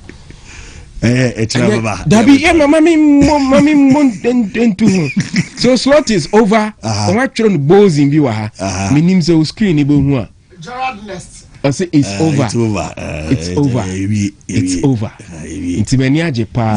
Now I'm back. You are back. I'm back to Liverpool. I'm back. Okay. I'm back. Yes. Liverpool, good news. No, and a slots is over between Liverpool. Yeah, you will be a pair to any achi. Will be papa Aduma Bon. Sika Bebreba beji 2 years. So ntimi ehun so hwe na so da busu ya come back. No okay, yate. Okay. Liverpool for no. Okay. Weskid say obekọ church na ko denya me asefa. I'm saying nije oho. So thank God I'm happy for my team Liverpool. Du kwaku a message do a day aba enono. Williams Kusi George no na afi Johnson Kuma osi Arsenal be winning tonight. Obata Bray na yenhwe said ne Ghana Black Stars and the national team no is prepare for a game against Wales. Nyame adom on Tuesday and e ba so one more about game no him for na Carlos Cross no here there BBI okay BBI okay. Capo out me ka there. Me too. Thank you very much. Carlos Cross and the Marantino eguso ejuma and your mom benefit of the doubt. You po omo na ya form e do omo call work up. Mienu pe na assistance on be film e dey and as a player on be film ye mienu pe. Omo be film ye mienu pe. Okay. Squad no. You do pen be film ti. Say ya kwasi, say ya ma, say ya adwoa, say ya wan ana say ya wan no. We are yet to see say bia e di pass Messi na obenten ana ono enso e be film na afeye the 26 man squad no enso akakopiem enso etimi ewo the World Cup no so etimi abaso enso etimi ewo amami ensa so na before say ye be ye bibia no say yetimi nam enagentian chance e fa fi the Black Stars of Ghana nkomo kakra na yedi nkomo all the Black Stars of Ghana mame frontier tiefo ni ene ayefo anim se nkomo bebre akoso eno ye the training sessions ahodo a omo ye nyina no enso etimi de bre ye tiefo bon ball enso edema Olympic Lyonnais enso etimi el France important na upraye wa ball 5 minutes as I'm start to be corrected 75 minutes this season ana brancha ye friend Ernest Nyama enso etima ball na Ernest epira kotena fie afen na waba ene ebisa ne se Ernest so far nyaba na bana waba no uni team no sign na niema enso esitie enso etimo camp na brancha ni din enso de Ernest Nyama echeche nsem sei edeche yentie nyehwe nsema ono so edituga. Yeah, it's been good. It feels good to be back around the team. It's been 1 year since I haven't been here, but it feels good. Like everyone is dedicated. We are all happy, ready to give it all for the competition, and we know like what is ahead of us and what we want to achieve. As you know, like every coach and how they want to play, and like we need to adapt to his style of play, which is like the most important. I mean, I've dreamt for this for so long, since I was very young. It's gonna be my first time and I just can't wait. I just want to thank Ghanaians, you know, for your support, for your prayers.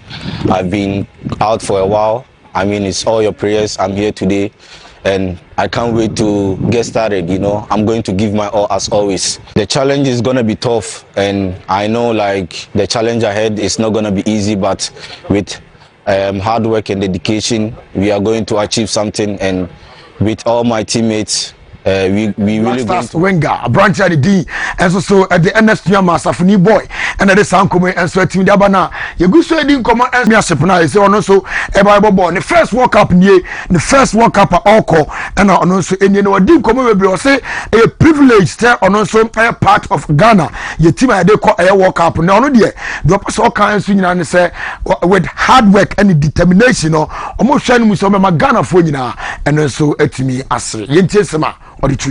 Tiring after the season, and we're getting our bodies prepared for another push.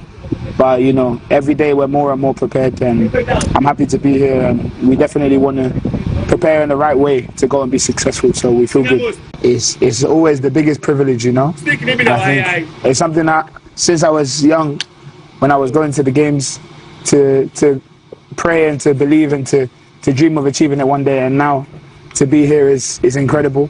I know that there's a lot of people, you know, in Ghana and all around the world that are really wishing us well. So we want to go and do them proud.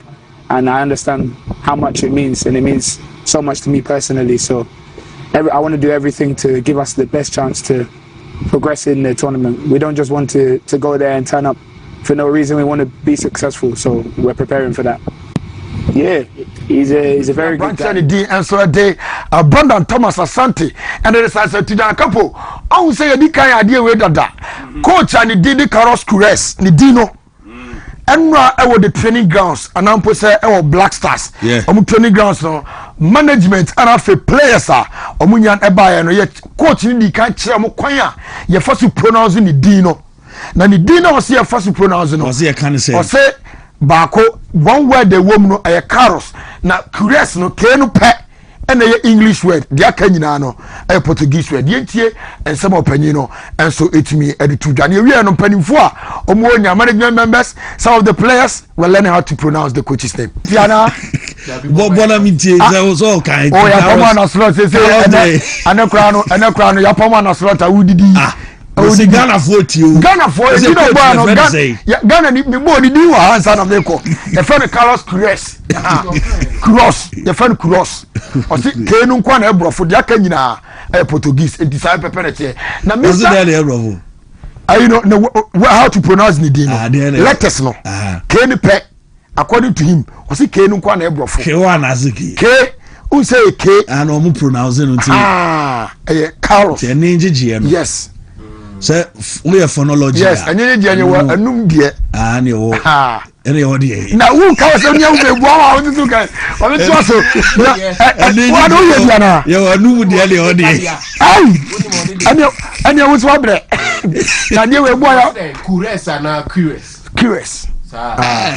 Ene jije. We die e ba me ba. You go.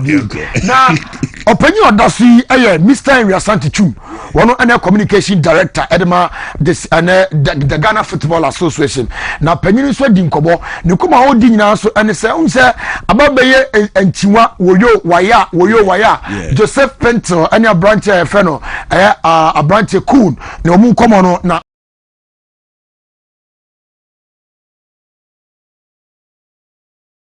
young from and at the end of their road tournaments in the now and as a cost one day they will get a call up some opinion you just have to move on and deal with the situation as it is. So yes, Pentel is a good player. Pentel has given a good account of himself since he first had a call up to the Black Stars. He was a key part of the team when we were playing in the qualifiers. Same for Derek Cohn. Since his last call-up, he was good, at least against Germany when he provided that assist that resulted in the equalizer scored by Abdul Fattah Wishahaku. He pledged to represent us, having approached him by the former coach Otto Addo. But this is the situation. Only 26 can make the squad. Okay. Roman, just now. Mr. Hart, and this how come to Jana. When him says bet power. Say, I'm your official partner of the Black Stars. And you know, I'm your official partner. And the my team, you know, say, a quite be first one, you be move, and your football news be tumpo, and so to Mukroma. And woman GF from penny for Quasitna, and man krata, Sam Sikasem, the Bianso etimi kama, and also etimi. Now, my friend Tuja, if I tell for a hono.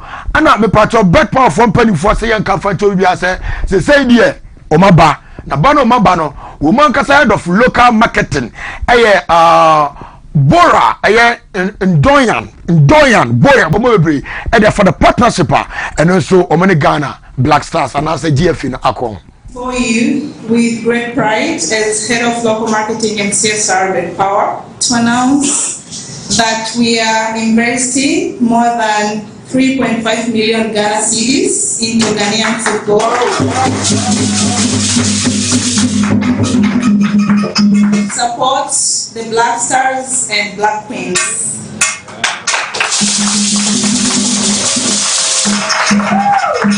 This support will directly aid the Black Stars FIFA World Cup qualification campaign and the Black Queens preparation for the Women Africa Cup of Nations.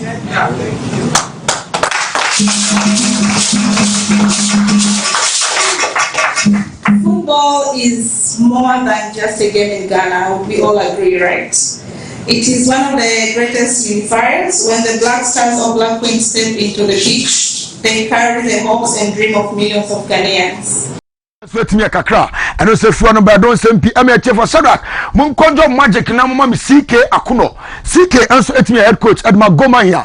Bobo and Soko Nanu Fiaya. After say Gomaya, mo and sweat me G a Kenyan Legino. Yane Omudinko, Yanini Dinko, Elfia, Emma commanded the another super, Capo the Supremo, alongside Fancy Di Maria and Omudinko. When you be son, say, Chama say, when you qualify Africa and Moko, na say and Amudi Rum, and as I say and Amoko no check. Mr. Africa there, my red no medical about prelims and sample and my room our Africa proper. No my ready say on the call.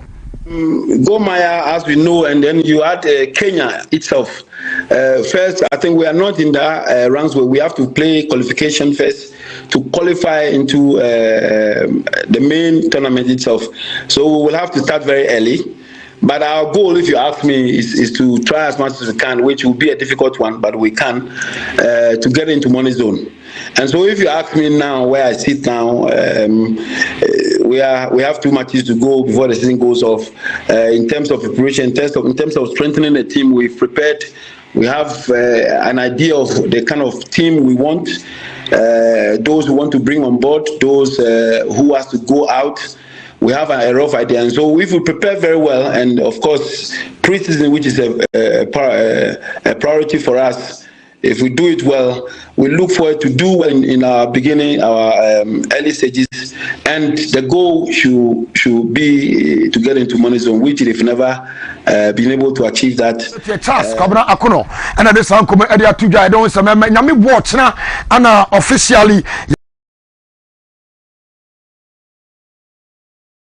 Umaji Kenyan Premier League yamo mabaso the technical team in Ghana for Bemi and Ghana for na fe Enoch Morrison a player and some etimo na nwachi and any CK wiere ne bisa nse chairman wo Ghana na wo Ghana league nim da dansa na woko na league na wo mu no so far your last matches na na e ba be bo asai ana asifa mu no say last matches na die ebu okra o coach wa say no ebu ho no ma ono akasa na ebi ye vrem pa no bitimi frɛ no kra ene ne didi sa matches nko no yentie ne hwɛ sɛ de CK kan no Ghana again getting to the same end of the league. There was people they asked me, and it was from Germany. I was called by a journalist. Is it true that we are doing these things? We have to stop it. We have to stop. And even if there is anybody who is doing that, that person must be punished. I'm not trying to compare, but in Kenya, yeah, because we have that same sentiment, African in the manner. So far as we speak now, there are like 4 or 5 referees who have been banned. This is a wake-up call. We must be able to put that effort to have that sanity in our game. The game doesn't allow these things to, because and yet it doesn't make our game go on very well positively. It's embarrassing for us as a country, and it's a disgrace. You know, you see some of the players who becomes go king. Charles Kabra Akono and the Sankomo so team by your room. Our MTN Africa final. Yami Adomo 6 p.m.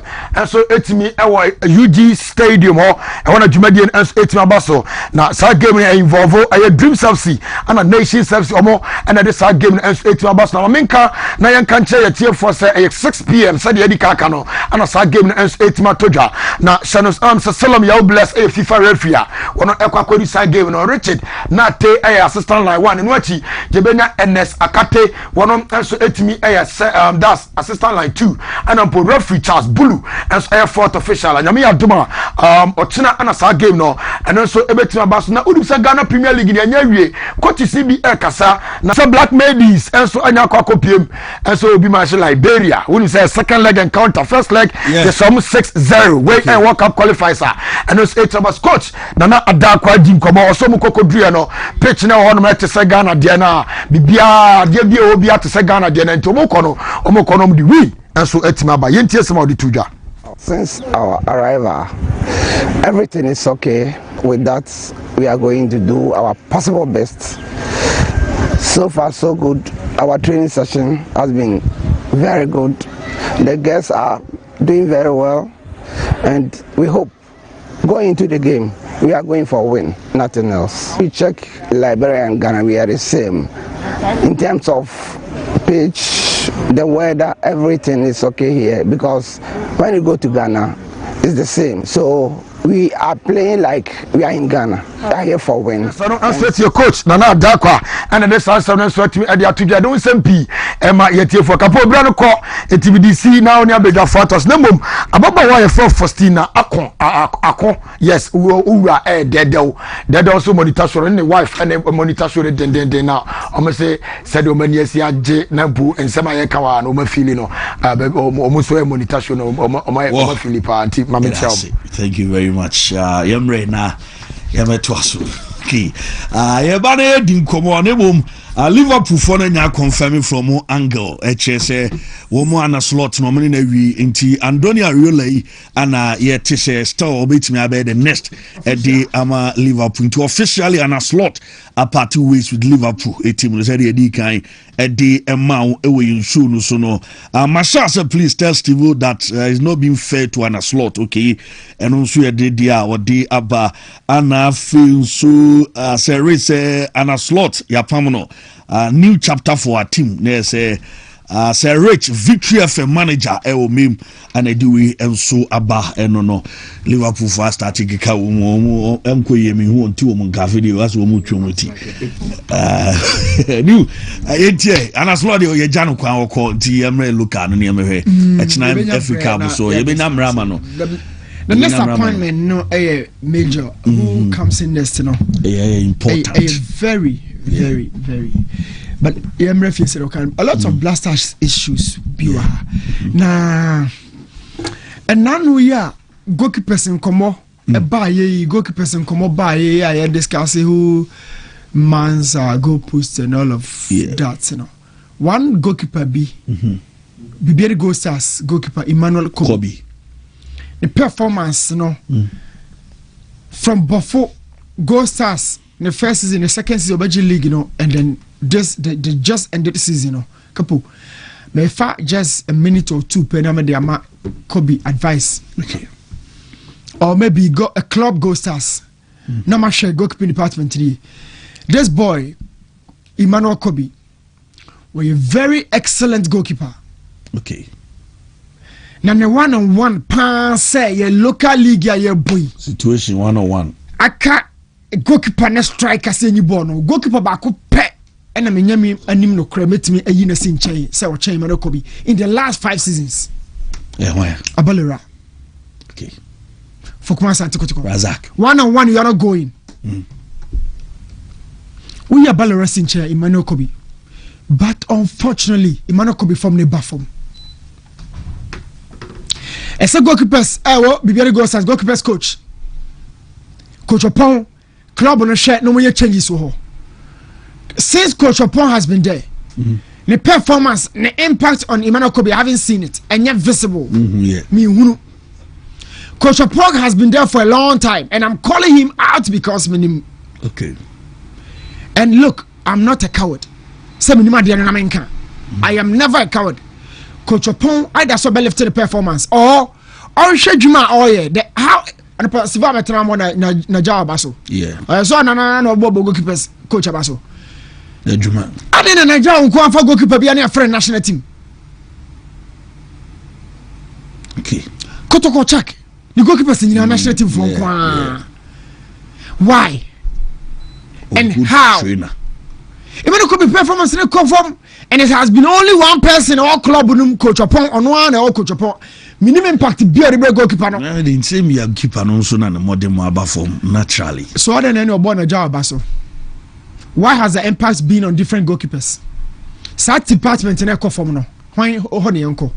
And in football, the ethics of this game, goalkeepers or trainers. The early stages in there. Midfielders, crowd or trainers, attackers or trainers. But I'm saying, say me coach upon D because coach after coach or no Coach Michael Osewa na coach Jerry Ajay na Jerry Ajay ko na coach upon by Jerry Ajay na national team goalkeepers coach.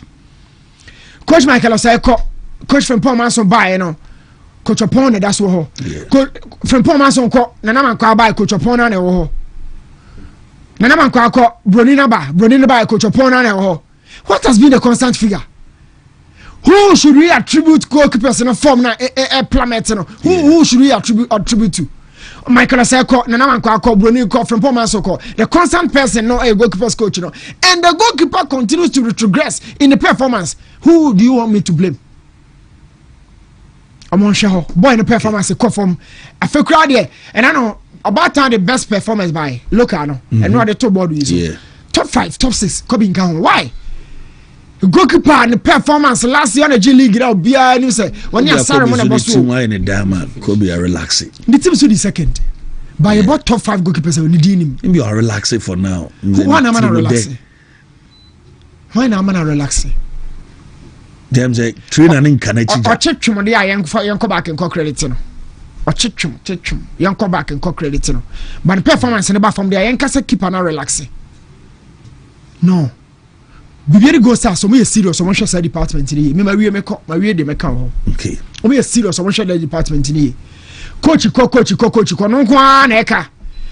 Goalkeepers in the department ni poor. Omutio. You poor coach upon lift your performance. If indeed Rebecca goes there, other than that, about 4 coaches in Echo, you are always available. Goalkeepers department, and a former Echo. And Crawford be on my lift on performance. So one club one and some be on my 7 who are number 1 or 2. Concentrate on your job, number boy, no performance and Costro. Capo Maria on the issue of blasters this week in summer air fly all over the place, The person make a crab in say one, we understand that nationality switch are a very difficult thing to do. Okay. But nationality switch and you guarantee for a sport. Get it. What switch we are, your performance has to earn you. Also, yet say best scout to you who say also bet me about bois. So bet me about bois. That is why you switch. Okay. Nemu to the beer as a walk bar na wakan sem na broso na ba na ba wie Capo make promises na want me anya na sedie or hwehwe ana wo kan ye no be disappointed. Coach no ni place ni be break asa me pesa wo kan me project hu going to next season me pesa we say but any coach no na ye protocol officer. There's somebody designated for that job or from say you're ready prepare or take it be back or email you say pastor what you say honey nan komo yina kwa kosi So coach bet me afra catch so performance and I'm following you. You earn a call up. Na coaching dey see no nimpa nifa kwa kodi nkomo. Makapo. O switch we are and no remaining on the documentary part no. Ubi answer performance no. Abba. Minka Derek performance. Minka Baba Raman performance. Minka Gideon Mensah performance. But I'm saying, say, Capo, and doesn't earn you automatic spots in a squad or the starting spot. It's a case you are a frog call up on a starting spot in the sumo.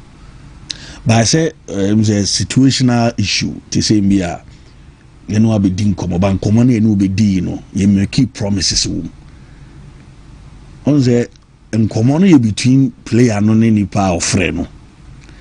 Ana the Ebema player no so dwa say asema mo ka kire mo ani so bia na me ready for mo kra ana mo de me ana mo ye but asema say yi mesi nchen nti embi ebufu kakra be den ebeba nti embi anye pese ya friend keke no na embi awadwa but ensem ekuku mu ne nsem bia wo hu me no ya dwene enu ntira me ka se etese okopa oba me yes example no enkomo no ene enkomo na ba mienu ye tell say season e cause we coaches ene frefre o bastard mo be hwe ball ye pon ball no a the usual rituals ene cause ye cheche twa photo ohunu ye chenyi jesi e cause coach no so si national team coach no si ba from e bi okra o hia mo next zone ho hia mo car park no di nkomo have been monitoring your performance match obo position we match we na coach no be position we obaga na dey am pese area na aboma mi o so common cause it really gives the player some sort of confidence. You bet me after me. Minimum on the day of the call. And your coaching and your protocol officer who works for the FA. On na send the call clubs in the hall. Yeah. So no one is our church finding out to say we are the association of Ghana, of Benin, of Nigeria. We want to find out, say, more kunis. The injury history to say, of injury na wako ACL. You say, "Oh, more minute mamo by." You also return waba. You bet me a friend na. Oh, your man baba. Oh, no, free our friend. Oh, but a surgery permission free club. Club no. Yeah. FIFA crap and so. Yeah. Take the medical history of the player from club no. What the amount? And send a protocol officer no. I sign him money. It's not Mr. Alex something. Yeah. A D one come no. On no your email. Let's sign him money. Na bas before no be no. No any authority from the coach and the people. That's more authority. That is my problem. On the why email no. It is young friend. I didn't na email come as a bra. Na be do baby as a yes I'm friend will be. On friend me me ni any problem but.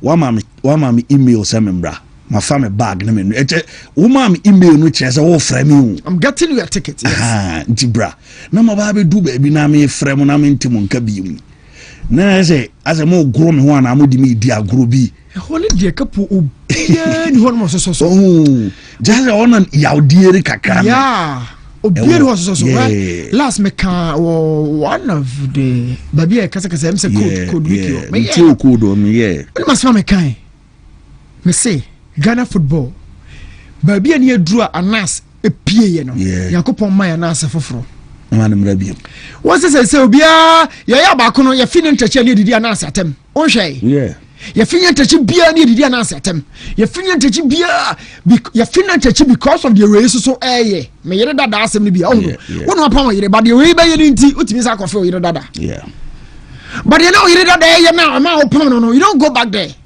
e dey na koso ma anas sorry asini ma koso e dey na koso a e ma anas epie Capo and no internet and I know cry Mr. Ket one can ne kasa ba ko bi okakan o say so we yera Mahama sinchan ya oni ni pa internet ye boni di pa one can o so yera Mahama sinchan oni ni pa ye boni di pa horo no pa e di be ne bono ye kan fo no bi abonachi ade ne abonachi e bi mu se na dwuma no sabre ya na ye dru na na asesore ye no always a Ghana for and fire cat you then there will be one anas no be ye dwuma no o ye dwuma na Ghana for sa kwa anas no so wanya de enko fifa enka cat dru ha and pass so na no Sundance a little trophy no who second aka wa kan pani mu nchai na fie ko fie anko yie na nyame yi obi no asore no abode ri nyina gu fom aba babiti sika se enche na oche sisi no obi abogu fom aboy nyina safo no omo wie school ya na afi omo ohu obi o mpasisie obacha sisi ya nsani nyina sulemu type no aduane kra ya che no obi timi se no se ele se dan ho no nyame eseso yi ana asfafo de maye sa abre yi na me kai Ghana for say na 2006 2010 ebana ya so nyantachimu ya so nyantachimu nyantachi no wo kwa suru o but de fie nkoye di fie no na de kasa ne ba no what is about Togo bi dikata sem Nigeria aha ne kana ho asem ne ho asem ne kana sai ya kana 17 hunu so 20 17 first no ya ko Africa ne ko 2 ne ko 3 Ghana ne ko bi ya ko ne ko bi keke o ya ko 17 ne ko bi keke World Cup and I'm saying this at first no cry your superstars ne bi no juvenile football na be kiyomo most of the superstars Bashir Gambo Blaster do say no boy he was a superstar in the juvenile levels Dombo Temo disco dancer Audu Sakamo and Ketwana na we are superstars and enketenkiti yomo ma yehu e form ano asako no atwehwenika pare mu pija yehu Ransford o say mu no mayira 17 ma enkra football nko league minka league ho asem eti ye bucket dia ono agitum se ye boni din uyo yewura Muhammad Sinche ye boni din ye kroma ye we cheda wo krom ha o se boni oni say boy abutri kamu nyina ankoye but still no aka no kra say we Muhammad Sinche ono ni din ye bo Abubakar Otara so be ka bi kire say yi din ye bokese o be say stage no football fu check niam a wo ya ma ye boss Audi no sa ne bonya ntachi din o sana ne bonya ntachi din racket won fa no ma bi ye wura fiasem sana ne bonya ntachi din Ghana fo ne nyina bonya ntachi sule boss tro nya ntachi ye hunu de ye koso wo be da say fasi ma before be da say no me fancy da bia di body ye nyina ye hufo nko ne okrom ha arrange na ye hufo akebe sa twa ho akodi na ase atem enye de ye koso nya ntachi ta be koso se bia obi anso ni nadwen and I'm saying who ni say anas ye pegefo na anasa sorry aba bobi bia gu fam a ye san starting for fra ye san akodi dia na ase atem say anasa anye ni ye anasa anye ni because enkanya ntachi koso ampa na okosoro say go na ye CAF president no say sana ket so twam kra ko FIFA say sana ket so na mso on hwe enano na munya no manu nkoi ne fie ye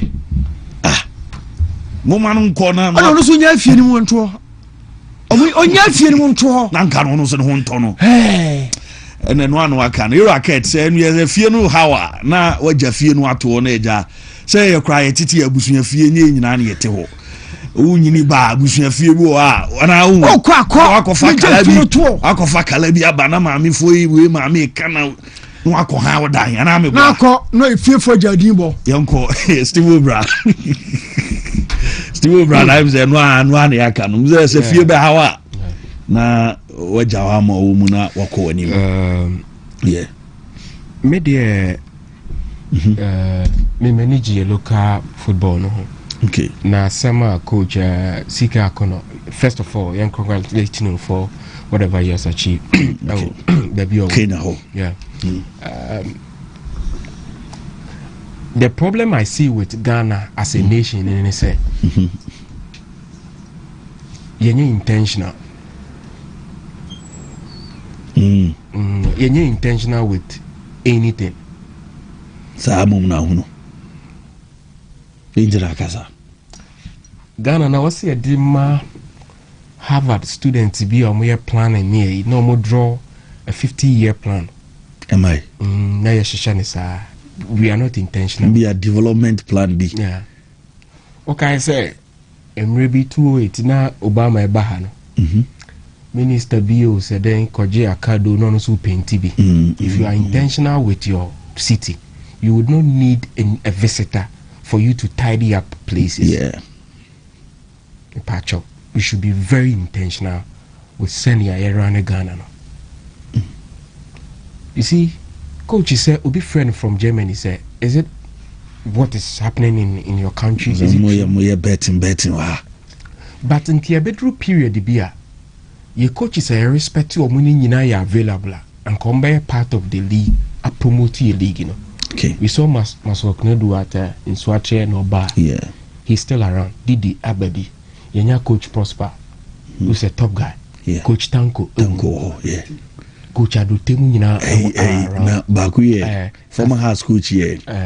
Kasim Engel so around. Baku David Duncan. Ewofie. Naja mo ewom. Coach Karim Zito. Yeah, Zito. So Australia League now are rich in quality of coaching and I say the names. And so build it up. Yeah. So what we need is that we need to be intentional. Okay. Minim sa nkofo bebre te se me. Pek ora keto kreku me penasem. Me obi nru position bi ema mi ntimi nka se bi kasafin bi entianeda because to get to the top no edene. Okay. Nti obi duru esoro sa ya na mani je ho. Nti say president we with the World Cup na I want him to be very intentional with our league. Okay. Send a sponsorship. Our league, our Black Stars. Yeah. I want him to be very intentional and very firm. If you be a mistake, Mambranen Fano.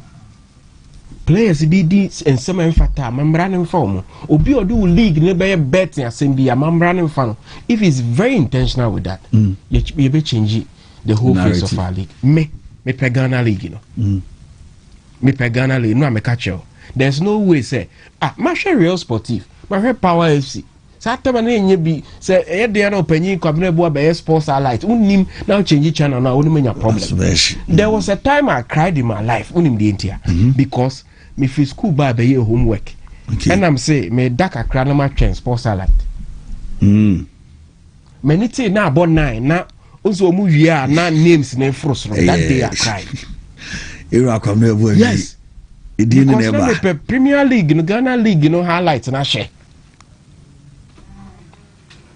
You see, my love for the Premier League in the but we should be very intentional with sending a call about the normal and not be CNA discussion about the recon and others. You see, Mejitum say naming of the squad, you know, communication director who say 28 and 26.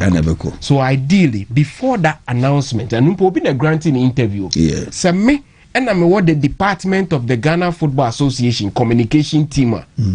I would have communicated to my superior and say, Akoba Sani dear, you can say the head coach of the Blasters, name your squad for the World Cup, and you better organize a Zoom session where the media. I bet me a busa coach in the question on why he dropped player A and as a player B. We live in a global village. Yeah. See, but when we won't get opportunity, we said the IAD. Yes, the FA should have communicated through the communication department and they say on this date the coach will announce the squad and into media you open Zoom for the press as a media interaction. Into we send the link across. Journalists be your person buse BB and you have it. And then you ask your question. Why Joseph Pensoamba? I don't know the recon, Papa Kasayat, and no crank we will just avoid the recon situation. Say yes, I did and can he explain that? Because be nice explanation towards that. I didn't know our 5 goalkeepers, our camp war. Coach na church. So near Kosuni Ninano, my little experience. Knowledge about communication is a big lapse. And the way in terms of how we communicated over the 26. No. Mati me fancy na yame to asuman de medamasi we Steven Bodi and Afi Newton Pitalati being justice to the local no omuachechim concerned about the Black Stars of Ghana and other trending issues a globe the no na omachechim no